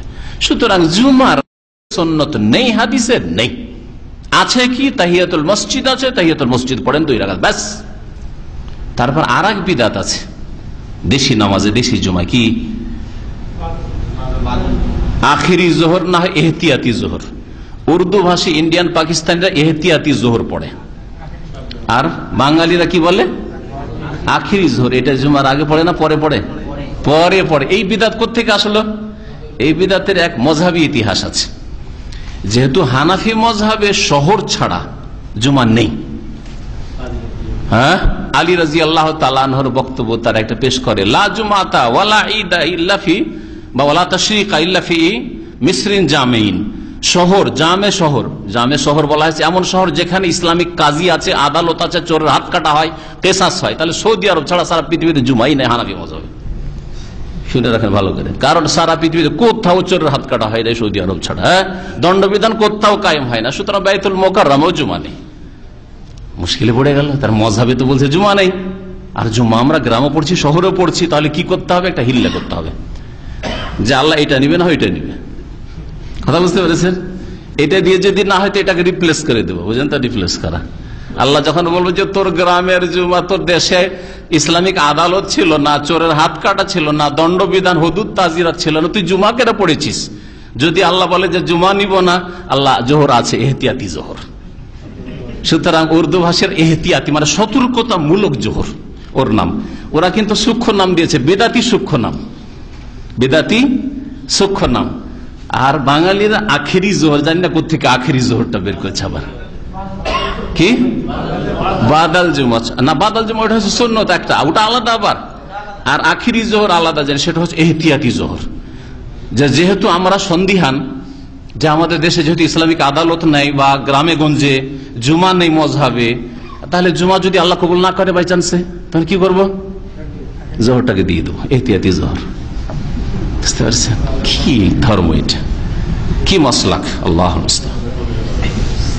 তাহলে আসল তাহলে রহস্যটা কি? আসলে কি শহর ছাড়া বা ইসলামিক আদালত ছাড়া জুমা নেই না জুমা আছে? নবী করিম সাল্লাল্লাহু আলাইহি ওয়াসাল্লামের মসজিদ নববীর পরে দ্বিতীয় মসজিদ যেখানে জুমা হয়েছে সেটা গ্রামে ছিল। কারিয়াতুম মিন কোরাল বাহরাইন, সহিহ বুখারীতে রয়েছে। সেটা ছিল একটি গ্রাম বাহরাইনের। বাহরাইন প্রাচীন যুগে কোনটাকে বলা হইতো? হ্যাঁ, আলহাসাকে বাহরাইন বলা হইতো, রিয়াজকে না, রিয়াজকে ইয়ামামা বলা হইতো। কি বলা হইতো? তখন এই ছোট্ট দ্বীপের বাহরাইন দেশ ছিল না, বাহরাইন বলা হইতো। আলহাসা থেকে শুরু করে কাতিফ দারিন পর্যন্ত, দাম্মাম সমুদ্রের তলায় ছিল, দাম্মাম ছিল না। দাম্মামের বয়স 100 বছর, কিন্তু কাতিফের বয়স নবী সাল্লাল্লাহু আলাইহি ওয়াসাল্লামের জামানায় কাতিফ আর দারিন ছিল। দারিনের নাম এসছে সিরাতুন নবীতে বা সাহাবায়ে কেরামদের ইতিহাসে এসছে, সাহাবায়ে কেরামের জীবনীতে। আল হাজরামি রাদিয়াল্লাহু তাআলা আনহু কি বাহরাইন মানে এই কাতিফ দারিন থেকে শুরু করে আলহাসার আমির বানিয়ে নবী করিম সাল্লাল্লাহু আলাইহি ওয়াসাল্লাম পাঠিয়েছিলেন, সাহাবী প্রখ্যাত সাহাবী। সহিহ বুখারীতে আলা ইবনে হাজরামের কথা রয়েছে, তাকে আমির বানালেন বাহরাইনের। কি বলছিলাম? যে জুমা কায়েম হয়েছে মসজিদ নববীর পরে। কোন মসজিদে? আলহাসার একটি কারিয়ায় গ্রামে, যে গ্রামের নাম হচ্ছে জাওয়াসা, যে গ্রামের নাম এখনো জাওয়াসা লেখা আছে। বর্তমান আলহাসা হুফুফ থেকে 20 থেকে 30 কিলোমিটার যেতে হবে। আমরা গিয়েছিলাম মসজিদের যে চত্বরটা ঘেরা আছে দূর থেকে, ওখান পর্যন্ত গেলাম, দেখলাম যে পুনর্নির্মাণের কাজ চলছে আর ভিতরে ঢুকতে দিল না, একবার গিয়েছি। সেটা আপনার যখন আলহাসা থেকে বেরিয়ে যাবেন সালোয়ার দিকে, কাতারের বর্ডার দিকে, তখন বাইরে, শহরের বাইরে আছে জাওয়াসা। কোনোদিন যদি যাওয়া সম্ভব হয় তো এটা ঐতিহাসিক জায়গা দেখবেন। তাহলে গ্রামে জুমা কায়েম হইল না? হইল না? সহিহ বুখারী হাদিসে। তাহলে গ্রামে জুমা নেই, শহর হইতে হবে আর ইসলামিক আদালত হইতে হবে। এই ফতোয়া আসলে ভুল, এই ফতোয়া আসলে ভুল। তাহলে ওই আলী রাদিয়াল্লাহু তাআলার বক্তব্যের উত্তর কি দিবেন? লা জুমাতা ওয়ালা তাশরিকা, জুমা নাই, ঈদ নাই, ইল্লা ফি মিসরিন জামিন। যদি শহর ওই রকম জামে শহর, বড় শহর না হয় তাহলে নেই। তাহলে গ্রামে গঞ্জে জুমা নেই, ঈদ নেই, এর জবাব কি দিবেন? এর একটি জবাব হচ্ছে যে এটা নবী সাল্লাল্লাহু আলাইহি ওয়াসাল্লামের বক্তব্য নয়। প্রথম কথা, এটা আলী রাদিয়াল্লাহু তাআলার কথা। তারপরে দ্বিতীয় উত্তর হচ্ছে আলী রাদিয়াল্লাহু তাআলা আনহু হতে পারে এই উদ্দেশ্যে বলেনি যে টোটালি জুমা আর ঈদ না, এটা নাই। জুমার মতো জুমা নেই, ঈদের মতো ঈদ নেই। আর আমরা এইরকম ভঙ্গিমায় বলে থাকি কথা, তাই না? কেউ যদি 20-30টা 40টা লোক নিয়ে নামাজ পড়ে, জুমার নামাজ, এইটা আবার জুমা হলো নাকি বলি না আমরা? এই কয়টা লোক নিয়ে আপনারা 10-20টা লোক নিয়ে জুমা পড়ছেন, দেখেন তো আমাদের শহরে, দামাম শহরে হাজার হাজার লোক নামাজ পড়ে, এইটা হলো আসল জুমা, বলছি না? তাহলে এই অর্থেও এই উদ্দেশ্যই বলেছেন হয়তো আলী রাদিয়াল্লাহু তাআলা আনহু। এটা ভাষ্য, আমার কথা নয়, ভাষ্যকারগণ শারহিনরা বলছেন যে আলী রাদিয়াল্লাহু তাআলার উদ্দেশ্য হচ্ছে যে আসল জুমা আর আসল ঈদ হচ্ছে শহরে, যেখানে অনেক লোক বসবাস করে আর শত শত হাজার হাজার লোক দূর দূরান্ত থেকে জুমায় হাজির হয় বা ঈদে হাজির হয়, এইটা হচ্ছে আসল জুমা। আর এই ফতুয়া দিয়ে দিলেন যে ভাই ইসলামিক আদালত নেই বা গ্রামে গঞ্জে জুমাও নেই আর ঈদও নেই, ফতুয়া দিয়ে দিলেন। এই ফতুয়া ভুল ফতুয়া। কথা লম্বা হয়তো চলেছে, তারপর আজকে আলহামদুলিল্লাহ সময় আছে আমাদের কাছে, তাই না?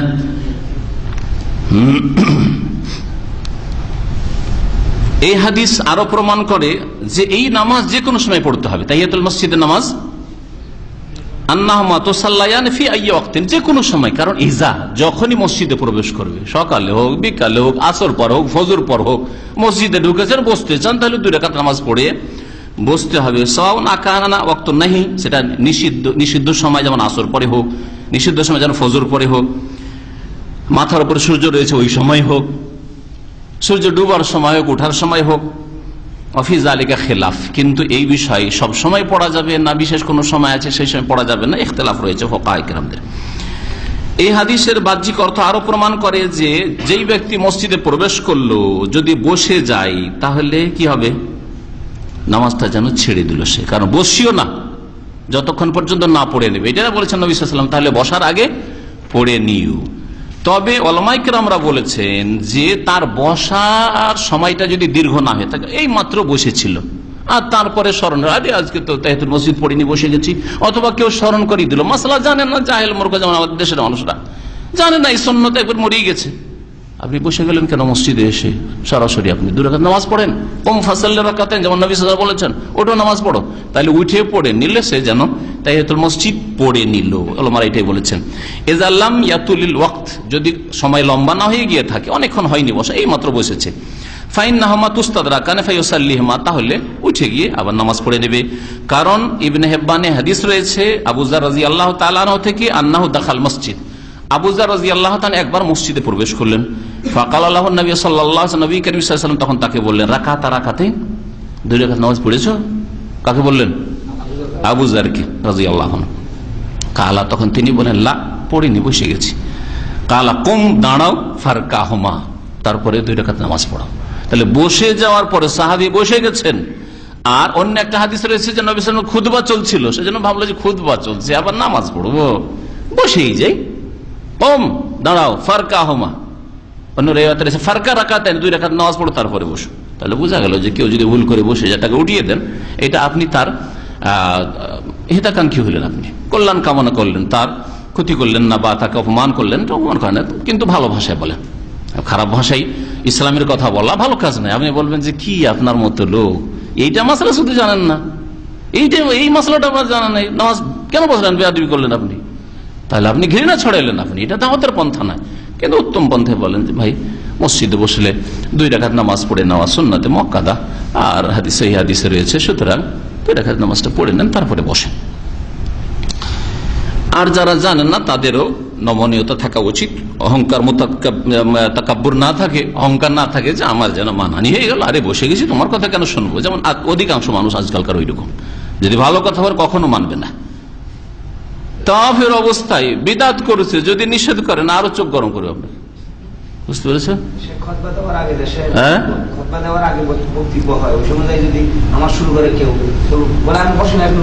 খুতবা দেওয়ার আগে বক্তব্য শুরু হয় তো ওটা তো খুতবাই নয়, খুতবার সময় নবী সাল্লাল্লাহু আলাইহি ওয়াসাল্লামের সুন্নতি খুতবা চলছে। এই তো 3 খুতবার বিদাতের আবিষ্কার করেছে, 2টো আরবিতে আর একটা হচ্ছে বাংলাতে বা উর্দুতে। 3 খুতবার বিদাত, আর একটা বিদাত শুরু করেছে জুমার খুতবায় এই আমাদের ভারত বাংলাদেশের আমাদের মজহাবি ভাইয়েরা। এটা 3 খুতবা হয়ে গেল, একটা বাংলায় হলো, উর্দুতে হইলো, আজানের আগে, দ্বিতীয় আজানের আগে, আর দ্বিতীয় আজানের পরে মন্ত্র পড়া, একটা খুতবায় উল্লাহ, পয়লা খুতবা, দ্বিতীয় খুতবা, এই দুটো হইলো, টোটাল 3টা খুতবা হয়ে গেল। খুতবা মানে বক্তব্য, আরবিতে হোক আর বাংলাতে হোক, কথা বুঝতে পেরেছেন? এটা আর এক বিদাত। আর লোকজনকে নিষেধ করা নামাজ পড়তে, না না না এখন লাল বাতি এখন চলবে না, আর বিদাত। বিদাত আর বিদাত, এক বিদাত বহু বিদাতকে টেনে নিয়ে আসে, এক পাপ বহু পাপকে টেনে নিয়ে আসে।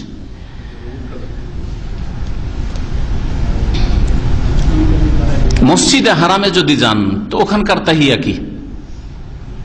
যদি আপনি তওয়াফ করতে পারেন তো তওয়াফে লেগে যাবেন। মসজিদে হারামের তাহিয়া সালামি হচ্ছে তওয়াফ করা। আর যদি দেখেন যে এখন ক্লান্ত আছি অথবা আমি একটু বসবো তারপরে, তাহলে 2 রাকাত নামাজ পড়ে বসেন, অন্যান্য মসজিদের মতো সেখানকার বিধান। মসজিদে যাচ্ছেন আর একামত শুরু হয়ে যাচ্ছে, তাহলে কি করবেন?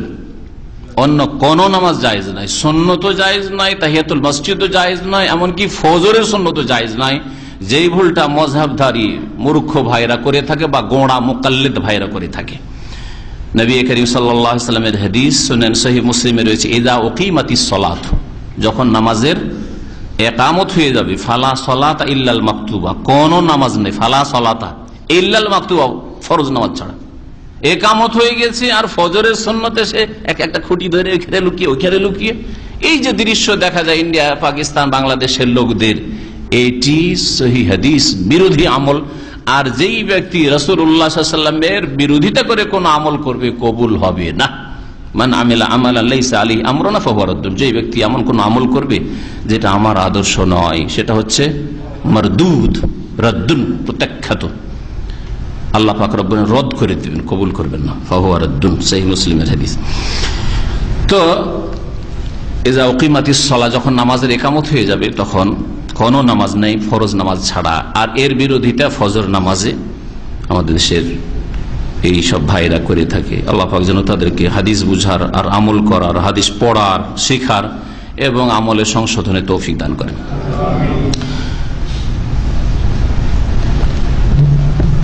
তাহিয়াতুল মসজিদ, নিষিদ্ধ সময়গুলিতে তাহিয়াতুল মসজিদ পড়া যাবে কি যাবে না, এই ক্ষেত্রে বলা হলো যে হাদিস প্রমাণ করে যাবে, তাই না? যখনই মসজিদে প্রবেশ করবে, ফালা ইয়াজলিস, বসবে না, হাত্তা ইউসাল্লি রাকাতে। কিন্তু তারপরে উলামায়ে কিরামদের ইখতিলাফ রয়েছে। এক রকম হাদিস যেহেতু এটা, যে যখনই মসজিদে প্রবেশ করবে 2 রাকাত নামাজ না পড়ে বসবে না। আর এক রকম হাদিস যে লা সালাতা বাদাল আসরি হাত্তা তাগরুবাশ শামস, আসর পরে কোনো সালাত নেই যতক্ষণ সূর্য ডুবে না যাবে। ওয়ালা সালাতা বাদাল ফজরি, ফজর পরে কোনো নামাজ নেই হাত্তা তাতুলুয়াশ শামস, যতক্ষণ পর্যন্ত সূর্য উদয় না হয়ে যাবে। হাদিস হয়ে গেল তাহলে পরস্পর বিরোধী হাদিস। কেমন করে আপনি সমন্বয় করবেন, কম্বাইন করবেন? হ্যাঁ, হয় একটা হাদিস মানেন আর একটাকে ছেড়ে দেন, ঠিক না? যদি বলেন যে না আসর পরে কি করব, পড়বো না তাহিয়াতুল মসজিদ, এমনি বসবো মসজিদে গিয়ে। ফজর পরে যেহেতু নিষেধ আছে নামাজ নফল পড়া, সেই জন্য পড়বো না, এমনি বসে যাব। তাহলে যেন এজা দাখালা, যখনই ঢুকবে এটাকে মানলেন না, যখন না, কখন? নিষিদ্ধ টাইমগুলি ছাড়া অন্য সময় পড়বো, কিন্তু নিষিদ্ধ সময় পড়বো না, এটা করলেন। এইভাবে তারা আমল করেছে। আর যদি এইরকম করেন যে না, নামাজকে 2 ভাগে ভাগ করব, কারণগত নামাজ আর অকারণের নামাজ, এমনি এমনি নফল পড়া আর বিশেষ কারণে নামাজ পড়া। জাওয়াতুল আসবাব মানে কোন নামাজের কজ আছে, কারণ আছে। নামাজে যদি কারণ থাকে, কারণগত নামাজ হয়, তাহলে যে কোনো সময় পড়া যাবে। আর বিনা কারণে এমনি এমনি যদি নফল পড়া হয়, তাহলে সেই নামাজগুলি নিষিদ্ধ সময়, আসর পরে, ফজর পরে, মাথার ওপর সূর্য, এই সময়গুলিতে পড়া যাবে না। এটা হচ্ছে ইমাম শাফি রহমতুল্লাহ আলাইহি, ইমাম আহমদের মত, আর অধিকাংশ আইম্মায়ে কেরাম এটাই ঠিক বলছেন যে নামাজ 2 ভাগে বিভক্ত। কারণগত নামাজ হইলে নিষিদ্ধ সময়ও নিষিদ্ধ নয়।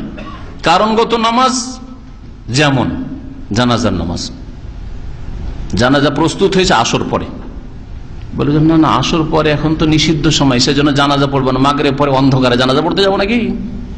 বলেন না, আসরের পরে জানাজা পড়বেন। যেমন মসজিদ, আর মসজিদ নবীতে হচ্ছে না, আসরে ঘোষণা হচ্ছে না, আর সালাতু আলাল আমওয়াত বলছে না? জি, এইরকমই আসর পরে সূর্যগ্রহণ লেগেছে, ফজর পরে চন্দ্রগ্রহণ লেগেছে, তাহলে কারণ সবাব কজ তৈরি হয়ে গেল নামাজ পড়ার। এগুলো হচ্ছে জাতুল আসবাব। সুতরাং এই কথা বলা যাবে না যে না না এখন আবার কিসের নামাজ, এখন আবার নামাজ, এটা তো নিষিদ্ধ সময়। অথচ সূর্যগ্রহণ, চন্দ্রগ্রহণের নামাজ নবী সাল্লাল্লাহু আলাইহি ওয়াসাল্লাম পড়েছেন সুন্নতে মুআক্কাদা, পাও ছেড়ে দেবে না, চলবে না, কারণগত নামাজ।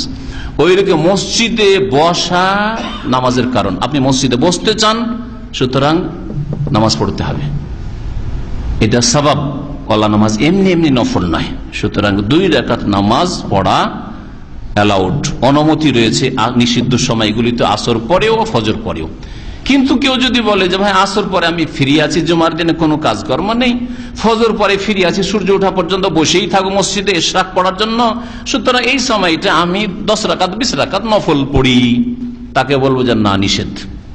তাহলে এই হাদিসের উপর আমল হয়ে গেল, তাহিয়াতুল মসজিদের হাদিসের উপর, আর নিষেধাজ্ঞা যে রয়েছে ওর উপর আমল হয়ে গেল। নফল পড়া নিষেধ, কিন্তু কারণগত নামাজ পড়া যাবে। এইরকমই কাজা নামাজ, আল্লাহ না করে কারো কাজা নামাজ থেকে গেছে, জোহর নামাজ থেকে গেছে, হইতে পারে ফজর নামাজ ভুলে থেকে গেছে, ফজর নামাজ থেকে গেছে, আর আসর পড়া হয়ে গেছে, তারপরে ফজর নামাজটা বাকি আছে, করবোটা কি, মাগরিব পর পড়বো না আগামী ফজরের জন্য ইন্তজার করে, যেমন এক শ্রেণী মূর্খ লোকেরা করে, যে যেটা কাজা হয়েছে ওইটা ওই টাইমে পড়া করে, অনেকে করে আমাদের দেশের মানুষরা। হ্যাঁ, ফজরকে ফজরের সাথে কাজা, 2 দিন 3 দিন রাস্তাঘাটে সফরে ছেড়ে দিয়েছে, প্রত্যেক ওয়াক্তে একটা করে নামাজ, এইরকম কাজ আল্লাহ কবুলই করবেন না।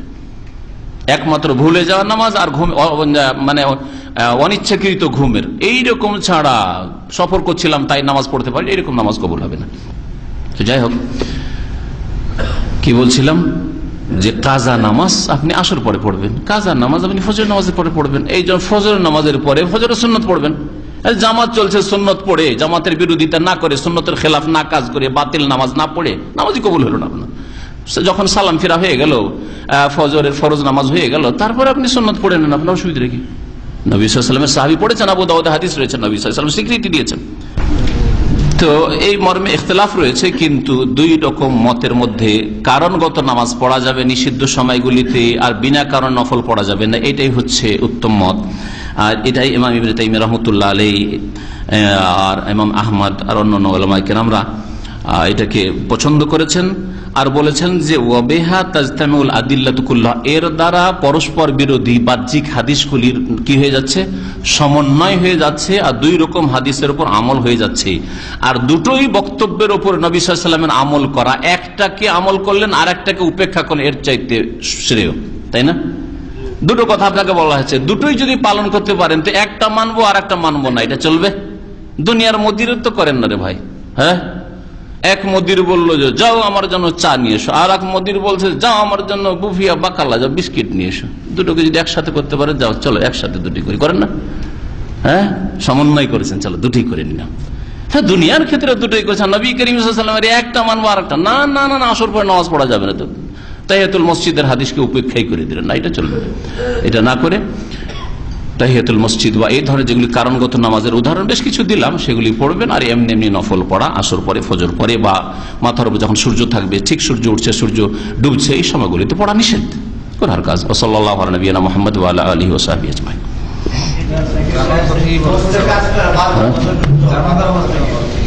আলোচনার মধ্যে প্রশ্ন করেছে আমাদের হুজুর, মুশকিল, পুরাতন হুজুর আলোচনার মধ্যে প্রশ্ন করে দিচ্ছে, নতুনরা করে তো করে। চলেন, এখন যার তাড়া আছে চলে যেতে পারেন। ফামান শাআ ফালিয়াযহাব ওয়া মান শাআ ফালিয়াবকা। থামেন, আজকে সময় আছে, এখন বাজে 9:20 কাছাকাছি, সুতরাং যদি বসতে চান 10 থেকে 15 মিনিট প্রশ্ন উত্তর দেব। আর যারা দূরের ভাইয়েরা আছেন তারা যেতে পারেন। আবার বলছি, আগামী সপ্তাহে ইনশাআল্লাহ তাআলা হজের কোর্স হবে। আগামী সপ্তাহে শুক্রবারে এশা পরে হজের কোর্স হবে। আর হজের কোর্স মনে করি আপনারা আবার আসবেন না, এরকম করিয়েন না পুরাতন লোকেরা। হজ আর কি শিখবো না, আর কাউকে শিখাবেন আপনি গিয়ে, কাউকে মাসলা মাসাইল বলতে গিয়ে ভুল করে দিতে পারেন আপনারা। সুতরাং আপনারাও হজের মাসলা মাসাইল কত যে মাজা ঘুষার প্রয়োজন। 30-40 বছর বোখারি পড়িয়ে এসে আমার কি আত্মীয় আলেম মানুষ উমরা করার পরে চুল কাটেনি, হজের তামাতে উমরা করার পরে চুল কাটেনি, 1 সপ্তাহ হয়ে গেছে। তারপরে আবু উমার ফজলে হক, যে মুর্শিদাবাদে বাঙালি সৌদি, ওনার বাসাতে ওনার সাথে সাক্ষাৎ। তো উনি বলছেন যে বাবারে, আমি তো এরকম কাজ করেছি, উমরা করেছি, কিন্তু চুল কাটিনি, 8 দিন হয়ে গেছে তার উমরা করা। মসজিদে হারামে দর্শ দিতেন যে ওই মতাফে, আমাদের একজন বাঙালি আলেম ইন্তেকাল করেছেন রাহিমাহুল্লাহ তাআলা 8-10 বছর আগে।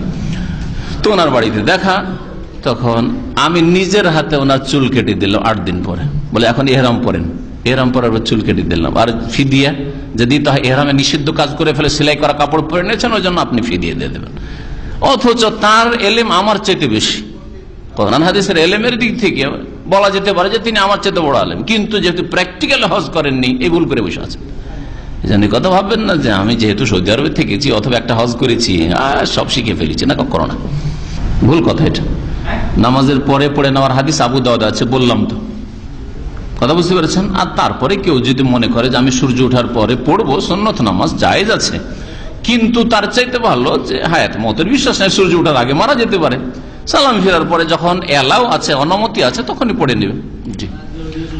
আর এটি সুন্নতে মুআক্কাদা, নবী সাল্লাল্লাহু আলাইহি ওয়াসাল্লাম সফরেও ফজরের সুন্নত ছাড়েননি, সুতরাং এতে বিলম্ব না করে। আর আমাদের মতো লোক ভুলে যায়, কখনো যদি এরকম আল্লাহ না ছেড়ে মানে আপাতত ছুটে গেল, ভাবলাম যে আচ্ছা ঠিক আছে এখন তো পড়লাম না, উজুটাও নষ্ট হয়ে গেছে, ঠান্ডা দিন থাক, সূর্যটার পরে পড়ে নেবো, ওই সলাতুল দুহা ওই সময়টাই হয়ে যাবে, কিন্তু আসলে ভুলে যায়, জোহরে গিয়ে মনে হচ্ছে, হয় না এরকম? ভালো ভালো মানুষদের, নামাজিদের এরকম হইতে পারে, সুতরাং সাথে সাথে পড়ে নেওয়াটাই ভালো।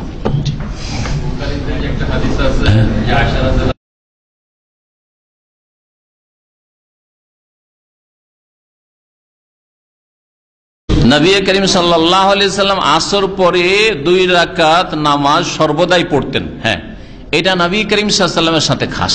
কেন? যে কোনো একদিন যেহেতু তার জোহরের সুন্নত ছুটে গিয়েছিল, সেই সুন্নতটা পড়তে পারেননি, প্রতিনিধিদের সাথে যারা ইসলামের কথা আলোচনা করার জন্য এসেছিল কথা বলতে গিয়ে, তখন ওইটা আসর পরে কাজা করেছিলেন। আর যখন নবী সাল্লাল্লাহু আলাইহি ওয়াসাল্লাম একটা নামাজ শুরু করে দিতেন, তখন সেটা কন্টিনিউ করতেন, সেটা সবসময় পড়ে যেতেন। ওয়াকানা ইযা আমিলা আমালান আসবাতাহা বা আসবাতাহু, যখন কোন আমল নবী সাল্লাল্লাহু আলাইহি ওয়াসাল্লাম করতে শুরু করে দিতেন, সেটা সবসময় করে যেতেন। এটা নবী সাল্লাল্লাহু আলাইহি ওয়াসাল্লামের খাস।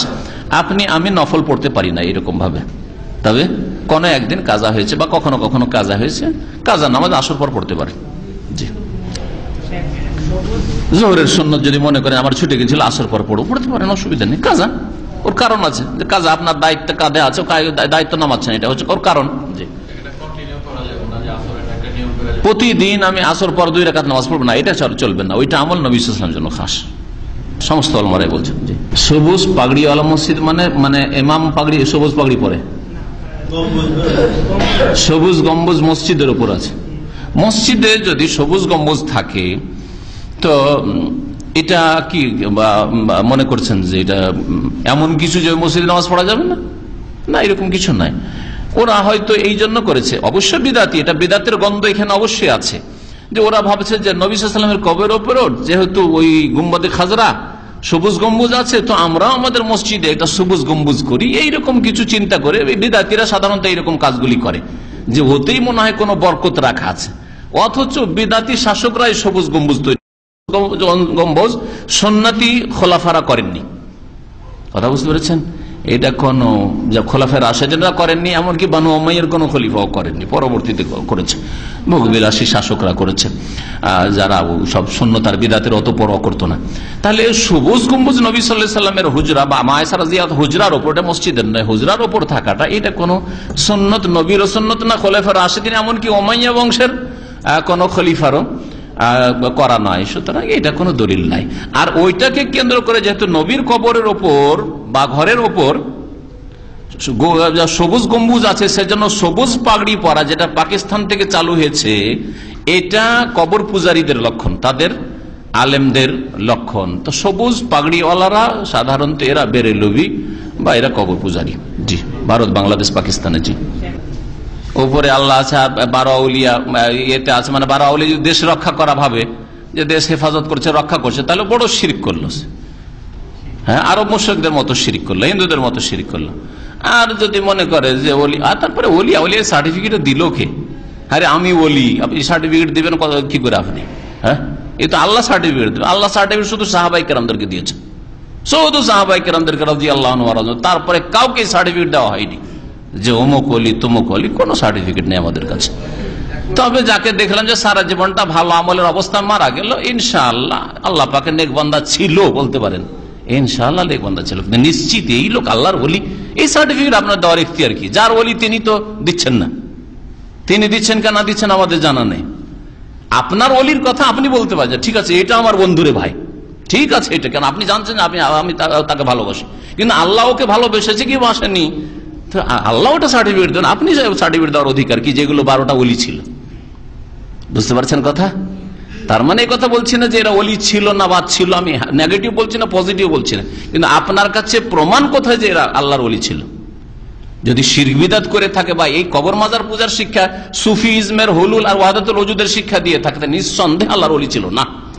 আর যদি এগুলো শিক্ষা না দিয়ে থাকে তাহলে হতে পারে আল্লাহর ওলি। অবশ্যই আশা করি আল্লাহ পাকের ওলি যেন তারা হন, কিন্তু ওলি মানে কিছু দিতে পারে, এটা ফলস কথা। কিছুই দিতে পারে, নিজেরও কিছুর মালিক না, আল্লাহ জানে তাদের কি হবে। জি, তো কাবা শরীফের তওয়াফ 7টা পুরা করতে হবে যেভাবে হোক। যদি পুরা না করতে পারে কিছুক্ষণ বিশ্রাম করে নেবে, তারপরে আবার করবে, কন্টিনিউ করবে, গ্যাপ দিতে পারে, সমস্যা নেই। 1 ঘন্টা 2 ঘন্টা গ্যাপ হয়ে গেল, সমস্যা নেই, আবার পুরা করবে, কিন্তু পুরা করতে হবে। আর 5টা চক্কর দিয়ে চলে আসলো আর বললো লিলাক্স, তারা হুকমুল কুল, যেহেতু অধিকাংশ হয়ে গেছে সুতরাং কাজ হয়ে গেছে, না, হবে না এইভাবে। এইরকম ফতোয়া আমি একটা চটি কেতাব উর্দুতে হানাফিদের দেখলাম, এক হাজির কাছে কয়েক বছর আগে, মেনাই তাদের কাছে দেখলাম, তাদের ফতোয়াতে লিখেছে, হানাফি ফেকার ফতোয়া, যে 5 চক্কর দিলে কাজ হয়ে যাবে, কারণ অধিকাংশটা হয়ে গেছে, অধিকাংশটা হয়ে গেছে। তাহলে কি, তাহলে কোন মানুষের যদি 2 রাকাত নামাজ ধরে ফজরের 1.5 রাকাত পড়া হয়, তার হয়ে যাবে নাকি? 1.5 রাকাত, রুকুটা হয়েছে, প্রথম সেজদা হয়েছে, দ্বিতীয় সেজদা বাকি, আর বৈঠক বাকি, নামাজ হয়ে যাবে। ওইটা টান দিল হবে, ওই রকম, ওইটাও হবে না, এটাও হবে না। ভুল কথা, এগুলো ভুল ফতোয়া। তাহলে কি করতে হবে? ওকে বিশ্রাম করে নিয়ে সে তওয়াফ করবে। হেঁটে না পারে তাহলে ওকে ঠেলা গাড়িতে বা আর কিছুতে উঠিয়ে নেন, কাঁধের উপর উঠিয়ে দেখেন না তওয়াফ করতে, ওইরকম হবে, তো পয়সা খরচ করুক একটু, কিন্তু 5 চক্কর দিয়ে চলে আসবে, এটা হবে না। একান্ত তখন যদি না করতে পারে ক্যান্সেল করুক, 2 দিন 4 দিন রেস্ট করুক, তারপরে পুরো তওয়াফ তখন করবে, আবার পুরো করবে, তখন আর ওই আবার আগের 5 চক্করের কানেকশন থাকবে। 1-2 ঘন্টা কিছুক্ষণ ব্যাপার হইলে হয়তো। হ্যাঁ, কি? হ্যাঁ হ্যাঁ, নামাজের মতো, নামাজে 2 রাকাত পড়লাম না 3 রাকাত পড়লাম, তাহলে কমটা ধরে নিতে হবে, যে 2-এ সন্দেহ নেই, 3 হইতে পারে নাও হইতে পারে, শুধু 2 ধরে বাকি নামাজ পড়তে। ওই রকমের যদি 5 চক্কর দিলাম না 4 চক্কর, তাহলে 4টা ধরে নিতে হবে, যদি ভুল হয় হোক, অসুবিধা নেই। জি, বেশি হলে সমস্যা নেই, অজান্তে বেশি হয়েছে। রব্বানা লা তুআখিযনা ইন নাসিনা ওয়া আখতানা। এই ভাইয়ের প্রশ্ন ছিল সংগঠন সম্পর্কে, যে কোন এক সংগঠনে লোকেরা ছিল, তারপরে সেই সংগঠন থেকে বেরিয়ে তারা আর এক সংগঠন অথবা সেন্টার প্রতিষ্ঠান কায়েম করেছে, এখন চাঁদা চাইছে, এইটাই তো? তাহলে আপনার প্রশ্ন মুখস্থ রাখতে পেরেছি আমি, তাই না? হ্যাঁ, এখন এই চাঁদা দেওয়া যায় কিনা? এক দেশে একাধিক সংগঠন পরস্পর যদি সংঘর্ষিত না হয়, কারোর সাথে কারো দ্বন্দ্ব নেই, এই লড়াই মুখোমুখি কাদা ছোঁড়াছুড়ি যদি না থাকে, একাধিক সংগঠন থাকলে কোনো দোষ নেই। সবার উদ্দেশ্য যদি খুলুসিয়াতের সাথে দিনের খেদমত করা হয়, আর 50টা সংগঠন থাকে, আর কোরআন সুন্নাহ ভিত্তিক হয়, বিদআত ভিত্তিক না হয়, তো কোনো দোষ নাই। কারণ এই সংগঠন মুসলিম সরকার না যে দেশে একটাই সরকার হবে, 2টো সরকার চলে না। খলিফাতুল মুসলিমিন একজন হবেন, আর একজনকে খেলাফত দাবি করে তো গলা কেটে ফেলো। এই সংগঠনের উপর ওই হাদিসগুলি ফিট করা যাবে না, এগুলি মূর্খামি যারা করেছে, ওই হাদিসগুলোকে নিয়ে এসে সংগঠনে ফিট করেছে, এগুলো অপব্যাখ্যা, জেনে শুনে অপব্যাখ্যা করেছে, আর না হইলে বুঝেই না আসলে হাদিস। কিন্তু এক দেশে 10টা সংগঠন, 2টো কেন, 10টা সংগঠন থাকে, আর পরস্পর যদি সংঘর্ষ না থাকে, কেউ কারোর উপর কাদা ছড়ি করে, ওরা ওদের কাজ করছে, এরা ওদের কাজ করছে, কোনো দোষ নেই। যেমন সৌদি আরবে 200-র বেশি ইসলামিক সেন্টার আছে, সংগঠন নাই এখানে, কিন্তু 200-র বেশি ইসলামিক সেন্টার আছে, সবগুলির উদ্দেশ্য হচ্ছে মুসলিমদের দাওয়াত দেওয়া, অমুসলিমদের দাওয়াত দেওয়া। আর কেউ কারো বিরুদ্ধে কাদা ছোঁড়াছুড়ি করে না, কেউ কারোর ক্ষতি করার চেষ্টা করে না, কাজে ডিস্টার্ব করার চেষ্টা করে না, তাহলে নেকির কাজ, সওয়াবের কাজ। কিন্তু যদি এই সেন্টারগুলো, সংগঠন না, সেন্টারগুলিতে মাঝে মাঝে এরকম দেখা যায়, আপনাদেরকে বলছি ভিতরের কথা, ধরুন আমরা জামে মসজিদ, উদাহরণস্বরূপ জামে মসজিদে কিছুদিন মাগরিব পরে বক্তব্য শুরু করলাম, আমার বক্তব্য শুরু হয়েছিল, তাদের 10 বছর আগের একটা পারমিশন করা ছিল যে ওরা আর একটা সেন্টার থেকে এসে বক্তব্য দিবে, ওদের দায়ীরা 10 বছর ধরে আসেনি। তখন ইমাম সাহেব আব্দুল লতিফ সাহেব বললেন যে আমাদের এখানে লেটার লিখলেন, বললেন যে আমাদের এখানে দর্শ দেন মাগরিব পরে। আর দেখলাম যে মাশাআল্লাহ মাগরিব পরে প্রচুর বাংলাদেশি ওখানে জমা হয়ে যায়, মনে আছে পুরাতন ভাইদের, মনে আছে না? শুরু করলাম, আমার দর্শ শুরু হইল, যেই শুরু হইল 2-3 সপ্তাহ গিয়েছে, একদিন এসে হাজির ওখানকার দায়ী এসে হাজির, আমার পাশে উর্দু ভাষী দায়ী সেদিন পাঠিয়েছে, আর আমি বাংলায় গেছি। তখন আমি দেখলাম যে এখানে কৌশল, হিকমতটা কি হওয়া উচিত। আমি দেখছি যে ওকে যদি ছেড়ে দিই, ঠিক আছে, কোনো দোষ নাই যে ওকে বক্তব্য করতে দিলাম, কিন্তু এটা ভুল হবে, কৌশল আমার ভুল হবে। আমি বললাম যে ঠিক আছে, তোমাদের আগে থেকে যখন এইরকম তোমাদের নাকি পাশ করা আছে তো ভালো কথা, কিন্তু ইমাম সাহেব যেহেতু আমাদেরকে ডেকেছেন, এই নতুন নতুন 1-2 মাস থেকে আমরা শুরু করেছি, ইমাম সাহেব যাকে বলবেন সেই বক্তব্য করবে। আমি ইমামের কানে কানে গিয়ে বললাম যে এই এসছে অমুক সেন্টার থেকে আর আমরা এসছি এখানকার সেন্টার থেকে, এখন কে বক্তব্য করবে এটা আপনার হুকুম। জি 10 বছর ধরে আসেন, আজকে কি করতে এসছে?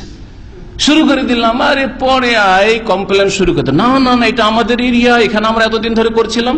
আমাদের সেন্টারের ডাইরেক্টর বললো যে বাদ দাও, ওইসব ঝামেলা করার দরকার নেই, এই মসজিদ না হলেও দাওয়াতের বহু জায়গা আছে। তো এইরকম যখন করবে, এইরকম ইসলামিক সেন্টার কায়েম করাও গুনার কাজ, যাতে লড়াই করবে না, আমি যেখানে যাবো ওইখানে তোমাকে যেতে হবে। আমরা যখন কোন একটা জায়গাতে আর একটা জায়গার ঘটনা, এক জায়গায় শুরু করতে চাইলাম এতে ওই 91-এর দিকে, ওখানে গিয়ে ওরা শুরু করে দিল। তখন আমাদের যে দাওয়ার ছিলেন শেখ ওসামা সাহেব, খুবই ভালো মানুষ, উনি বললেন যে মাশাআল্লাহ অনেক মসজিদ পড়ে আছে যেখানে দাওয়াতের কাজ হয় না, ওদেরকে ওইটা ছেড়ে দেন, আপনারা অন্য জায়গায় চলে যান। সংঘর্ষ না করে তোমরা করতে চাই মসজিদে করো, আমরা অন্য জায়গায় খুঁজি, কোনো অসুবিধা নেই, বুঝতে পেরেছেন? কিন্তু না না না এখানে আমরা করব, এটা আমার এরিয়া, এগুলি কথা বাড়াবাড়ি। খোবারে তবে কি বলছে যেটা সুবেখাতে বছরকে বছর আকরা বিয়ের জীবন আসতো না। 1-2 বার যখন আমরা এখান থেকে 20 কিলোমিটার দূরে সৌদি আমাকে নিয়ে যেত, গেলাম 2-3 সপ্তাহ, তারপরে আসা শুরু করে দিই। বাবা যখন আসা শুরু করে দিলাম, বললাম যে ভালো কথা, আপনাদেরই আসা উচিত, তাহলে আমরা কেন আসবো 20 কিলোমিটার, গেলাম না। আর কিন্তু যখন সংঘর্ষ, না না তোমাদেরকে আসতে দেবো না, আমরাই যাবো, এটা জায়েজ নাই। তাহলে এইরকম ইসলামিক সেন্টার কায়েম করাও গুনার কাজ, বুঝতে পেরেছেন? তো সংগঠনে যদি পরস্পর সংঘর্ষ না থাকে, লড়াই দ্বন্দ্ব না থাকে, আপনারা আপনাদের কাজ করছেন, আমরা কাজ করছি, আমরা সংগঠনবিহীন আলহামদুলিল্লাহ দিনের কাজ দাওয়াতের কাজ করছি, কেউ দেশের সংগঠনের সাথে কাজ করছে, কোন অন্তরে ফাট হলো নেই, দ্বন্দ্ব নেই, কোন গুনার কাজ না সওয়াবের কাজ। জরুরি নয় যে ওই সংগঠনে ঢুকতে হবে, না হলে গুমরাহ হয়ে মরে যাবেন, এটা ভুল কথা। তাহলে কোন সংগঠনে ঢুকবো? বুড়াটাতে ঢুকবো না যুবকটাতে ঢুকবো? কোনটা ঢুকবো বলেন দেখি? সাধারণ না না না, এইসব ফরজ অজেব কাজ না, যার যেখানে ভালো লাগছে কাজ করেন, কারোর সাথে সংঘর্ষ করতে চান না। আর আপনার সংগঠন জানে সুন্নতের উপর কায়েম, বিদআতের উপর কায়েম না, চিল্লাওয়ালা সংগঠন না হয়, আর কোন সংগঠন মানে রাজনৈতিক সংগঠন না হয়, কারণ এই গণতন্ত্রের রাজনীতি ইসলামে নেই। এই মানে ইশারাতে বলতে চাইছি যে বিদআতের উপর প্রতিষ্ঠিত সংগঠন না হইলেই হলো, কোরআন সুন্নাহ ভিত্তিক সংগঠন হোক, আর এক অপরকে কাদা ছড়াছড়ি করিও না, বুঝতে পারছেন? তাহলে ঠিক আছে। এক ভাই প্রশ্ন করছে যে মসজিদ আমরা নামাজ পড়তে গেলে গ্রামে মোনাজাত না করি, বা আমরা যদি সুন্নতি তরিকায় নামাজ পড়ি তাহলে গালিগালাজ করে, আর আমাদের মসজিদে আসলে বাধ্যতামূলক মোনাজাত করতে হবে, এইরকম যদি পরিস্থিতি হয়, তাহলে আপনি এর জন্য আপনি বলবেন যে আমি এতে নামাজ পড়বো, বাড়িতে নামাজ পড়বো, এটা না, এইরকম ফতোয়া আমরা দিতে পারবো না যে জামাত ছেড়ে দিয়ে আপনি বাড়িতে ঘরে গিয়ে নামাজ পড়িয়েন না। কিছু সুন্নত আছে যেগুলো ছেড়ে দিলে, যেহেতু পরিস্থিতি আপনার সাথ দিচ্ছে না এই সুন্নতগুলি পালনের ক্ষেত্রে, ছেড়েও যদি দেন তো আপনার ইনশাআল্লাহ আল্লাহ নেকি কম দেবেন না। যেমন রফুল এদেন করলে তাদের গায়ের জ্বালা, আমিন জোরে বললে এই সুন্নত করলে গায়ের জ্বালা, বুকের উপরে হাত বাঁধলে তাদের গায়ের জ্বালা, তাদের মহিলা বাঁধছে অসুবিধা নাই, কিন্তু তাদের পুরুষরা এই করতে হবে। তো এই যে গোঁড়ামিগুলো মাযহাবী গোঁড়ামির কারণে এইসব হচ্ছে, তো যদি এইরকম হয় তো আপনি এই সুন্নতগুলি ছেড়ে দেন, বাকি সুন্নতগুলি পালন করেন। বাকি যেগুলি ভিতরের সুন্নত আছে, ধীর স্থিরতার সাথে নামাজ পড়া, আরো যেসব সুন্নতি তরিকার নামাজ রয়েছে, তাতে আপনি সানাকে চেঞ্জ করেন, আরো কিছু সানা রয়েছে ওগুলোও পড়েন, দোয়া রয়েছে সানার জায়গায় এগুলো পড়েন। আপনিও বিদাত নামাইতো ছেড়ে দেন, অজাহাত জায় নামাজের বিদাত, দোয়ার বিদাত ছেড়ে দেন, এগুলো ছেড়ে দেন। মোনাজাতের ক্ষেত্রে যথাসাধ্য করবেন না, কারণ এটা বিদাত করার অনুমতি নেই। তবে যদি দেখেন যে না একেবারে কঠিন অবস্থা, না করলে মসজিদে ঢুকতে দেবে না, তাহলে হাত উঠিয়ে আপনি একা একা দোয়া করেন, ওই আমিন আমিন না করে আপনি হাত উঠিয়ে দেন, আপনি একা একা দোয়া করেন, যেন ওরা ভাবলো হিলা করলেন আপনি, আপনি দেখালেন যে তোদের সাথী আছি, কিন্তু আমি আমার রবের কাছে করছি। তাহলে বিদআত থেকে অনেকটা মুক্ত থাকলেন, আর ওদের সার অনিষ্ট থেকে মসজিদ থেকে তাড়িয়ে দেবো এইসব থেকেও আপনি বেঁচে থাকলেন। এইরকম কিছু হেকমত আমাদের দুর্বল ভাইদেরকে নিতে হবে, কথা বুঝতে পেরেছেন? আর মসজিদ ছেড়ে দিয়ে মহিলার সাথে বিবি সাহেবাকে নিয়ে জামাত করবেন ঘরে, এটা ভালো নাই, কিন্তু এতে শয়তান সুযোগ পেয়ে নেবে, শয়তান সুযোগ পাবে। সংগঠন বাঁধার পরে মানে আরে বাবা এত সংগঠনে মাশাআল্লাহ ইন্টারেস্ট ভালো, সংগঠন খাবার সংগঠন ভালো লাগছে না, থাক। হ্যাঁ হ্যাঁ হ্যাঁ মসজিদ আকসা, হ্যাঁ মসজিদে আকসায় এক রাকাত সলাতুন বলা হয়েছে, নামাজ পড়লে কত গুণ পাওয়া যায়। এই মর্মে 500 হাদিস রয়েছে, 250 হাদিস রয়েছে। মসজিদ নববীতে 1000 হাদিস রয়েছে। যাই হোক, 50,000 হাদিস জয়ীফ। কথা বুঝতে পেরেছেন? এটা জয়ীফ, আর বাকি আল্লাহু আলাম। জি জি,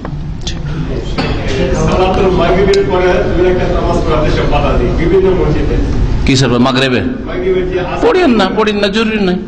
মাগরিবের আজান একামতের মাঝখানে যদি 2 রাকাত নামাজ পড়তে বাধাই দেয়, তো এই নামাজ লেমান শাহ পড়েন না, অসুবিধা কি? কোনো অসুবিধা নেই, এই নামাজ পড়ার কোনো প্রয়োজন করেন। এর চাইতে বড় বড় রোগ আছে, রোগগুলি সারান। জি,